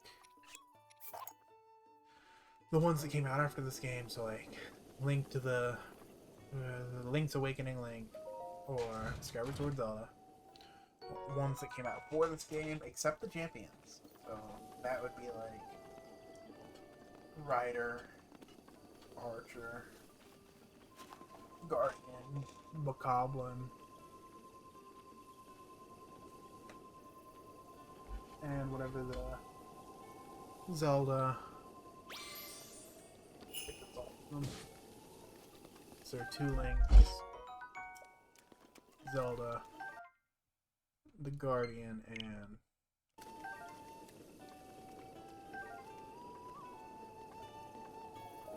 whatever the last one I said was, Bokoblin.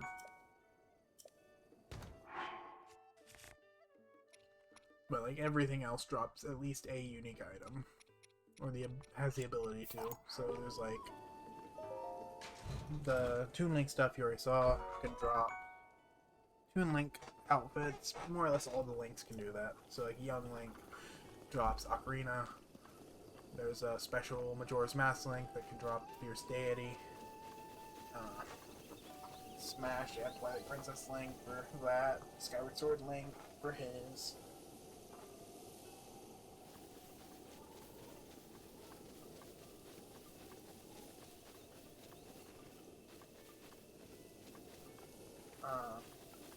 The Guardians can drop variations of the Ancient Helm that apply to each Divine Beast or the Champions,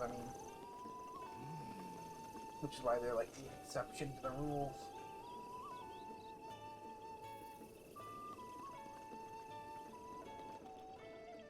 So I just walked away a little bit, and... Oh. Hey, Jinx, will you please move so I can see?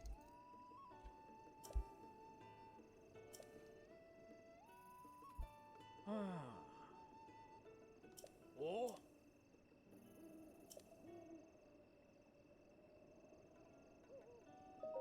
Ah.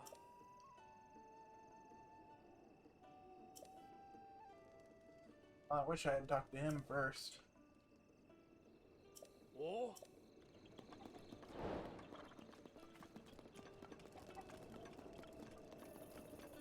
So I would have known about this, but I didn't, and that's on me.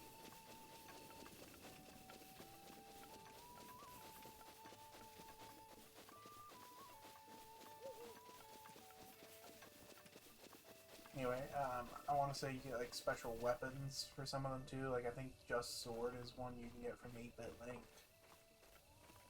I think Ganondorf's Smash Amiibo gives you a special one.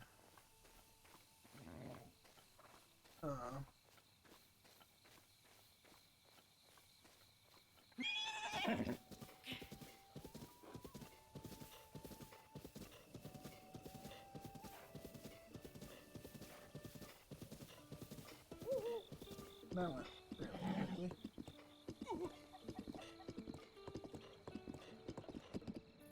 Ah. Hmm.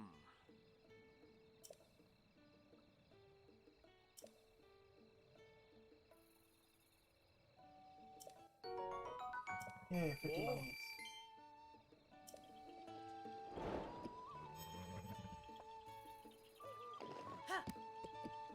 So I guess we can go ahead and just Oh.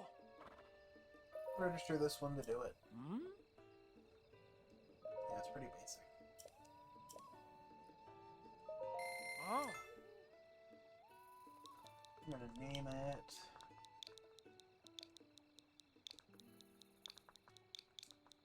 Giraffe. Ah.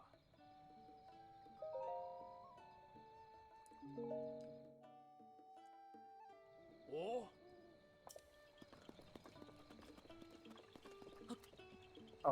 Oh, before I go, there is actually one more amiibo that I didn't scan. Another one I was debating on doing, but why not?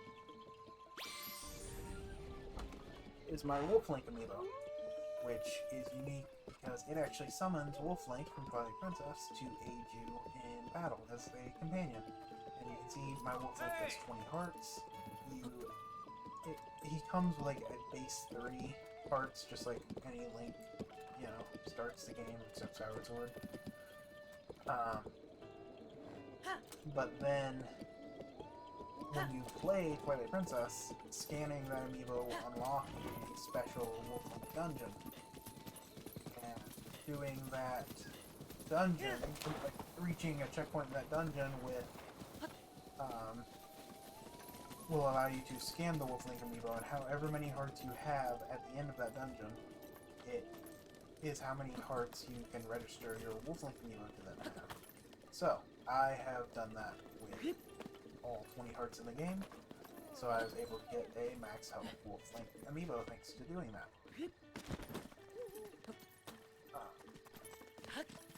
It's not really anything special, but it's a very unique amiibo. Like, not a special accomplishment, but it is a unique amiibo. And I love that because it is also from Twilight Princess, which is 4 on the stream, I believe. But I consider that, you know, my favorite video game of all time.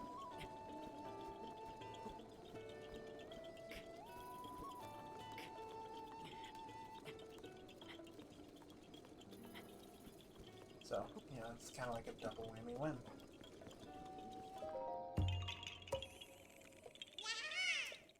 I could hear it rattling from down there, so I figured I should probably come grab it before I left.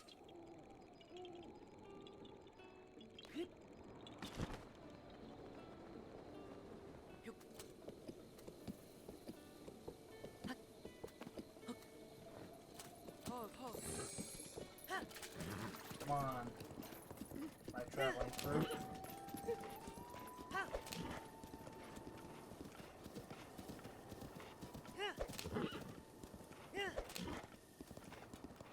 And I think is head to Kakariko, and from there I'm going to follow the stream.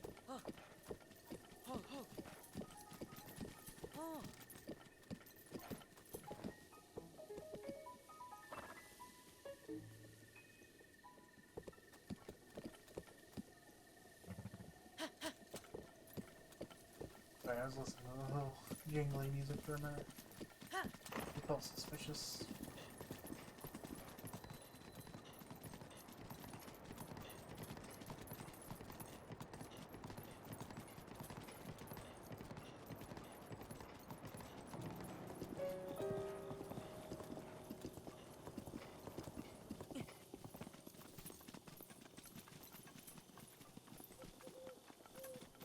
That's Blue Knight. I saw it. Whatever it is. I couldn't remember what planet it was. So.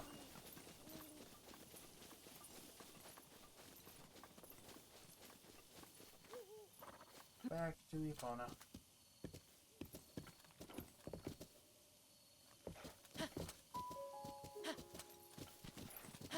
Something I love in Breath of the Wild, by the way, is the outfits. I love that you can, like, look completely different from, like, any Link previously. By, like, mixing outfits for whatever you might need. So, like, now, for example, I have the climber's bandana so I climb faster. I've got the warm doublet so I, you know, can resist cold, and I've got just pants. So you can look like a completely unique Link by gathering clothes pieces, just mixing and matching them for effect, for aesthetic, whatever you want. Or you can look like the least unique Link ever by literally just being any previous Link with their outfits. You know, 8-bit, you get like of the hero for Zelda 1, or like for the old, really old Zeldas. And then you can get like young Link clothes, you can get your Deity Link, you can get Twilight Link, Skyward Link, Toon Link.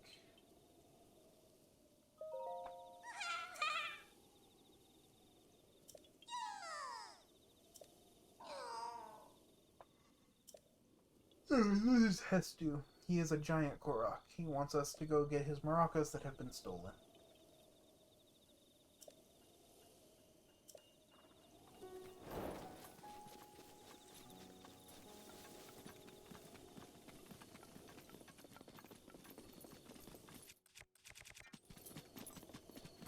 I also have my amiibo scanner rune on still.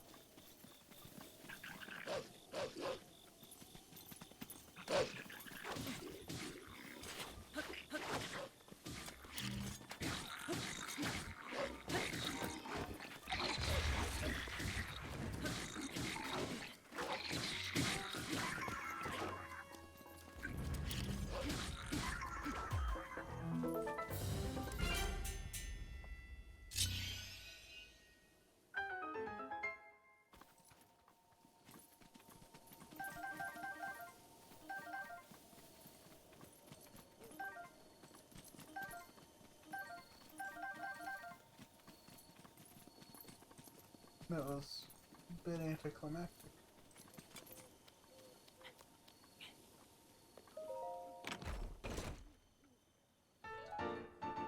Anyhow, now we have Hestu's maracas.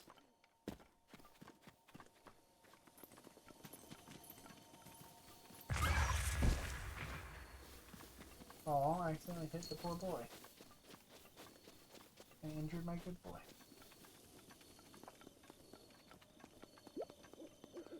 Anyway, I don't really intend on keeping Wolf Link around for much of the journey or anything. I just mainly wanted to show him, which is why I did all the end of the stream. Or towards the end of it.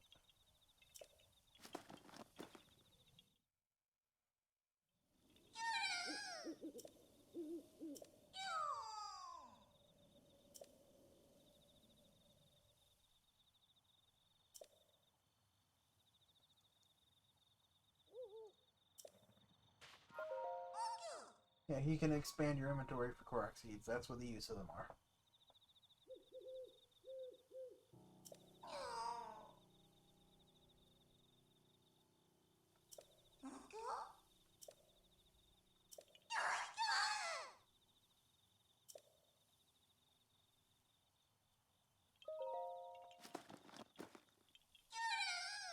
Shalaka, which stash do you want more slots in?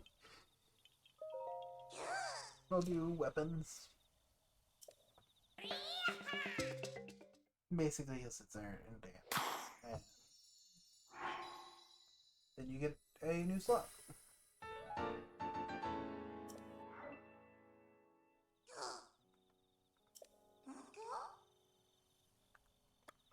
This time I'll do the bow. I'll do the dance plate this time because I went to last time I accidentally hit it.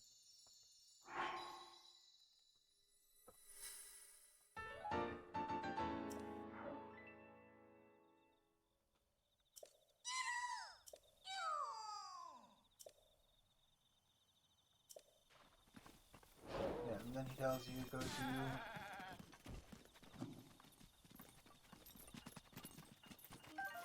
Korok Forest for any more expansions.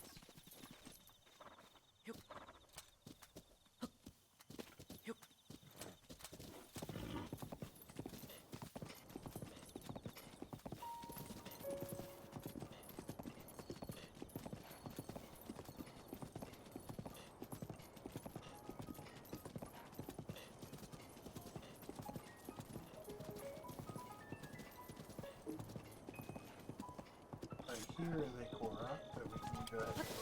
Oh, here. Basically, there's a complete and an incomplete.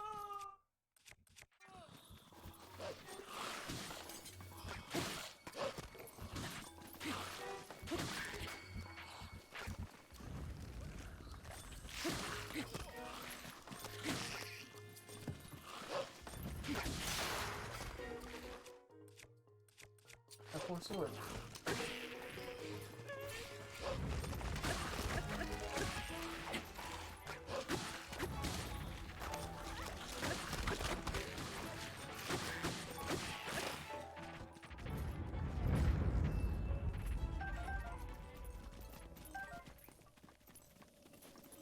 Plethora of parts.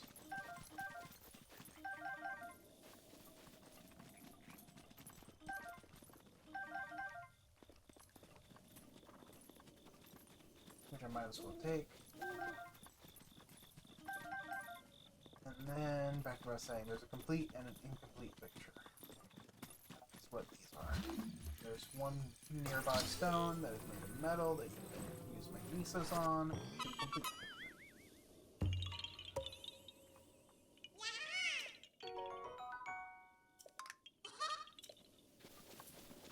So, yeah, complete that, Korok appears. Simple as all the Korok tasks. Now, it's not their complexity that's hard, it's the sheer number of them. Gemstone.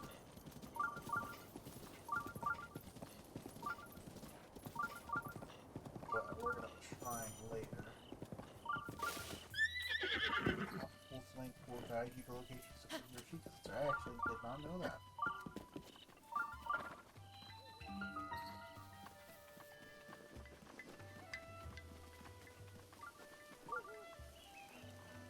shrine was triggered. Like that. No? This way. Then we'll flank the turn to his own.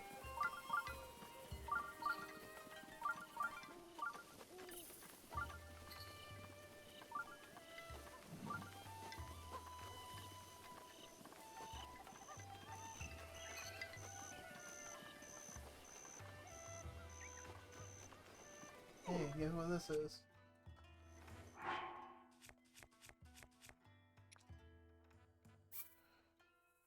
Can you say Korok puzzle?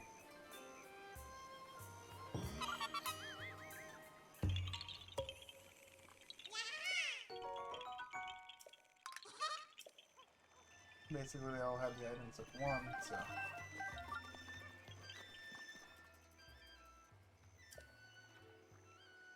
Ooh.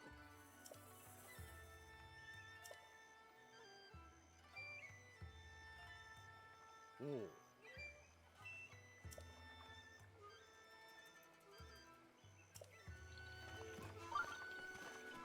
So since they see I have a Sheikah slate, they are more than happy to let me into their leader's house. Do we eat pie on the way?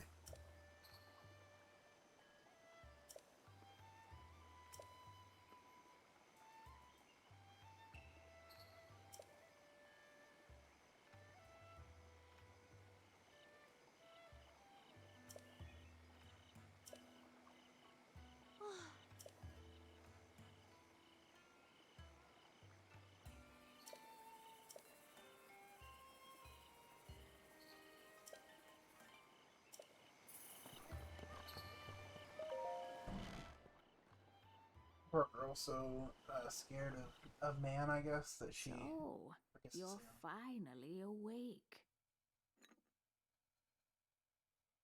It has been quite a long time, Link.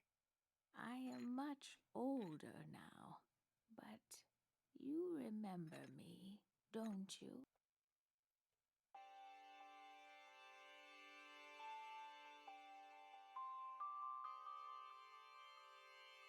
Ah, What's the matter?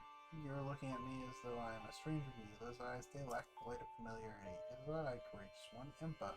Surely you must at least remember the name Impa. oh, Let's see, so you have lost your memory. Well, it matters not. In fact, that may actually be a blessing in disguise.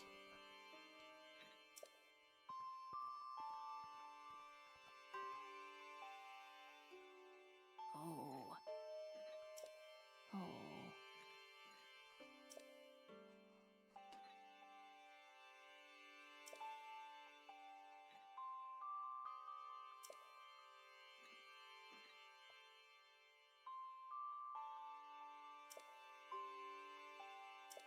Oh. Hmm.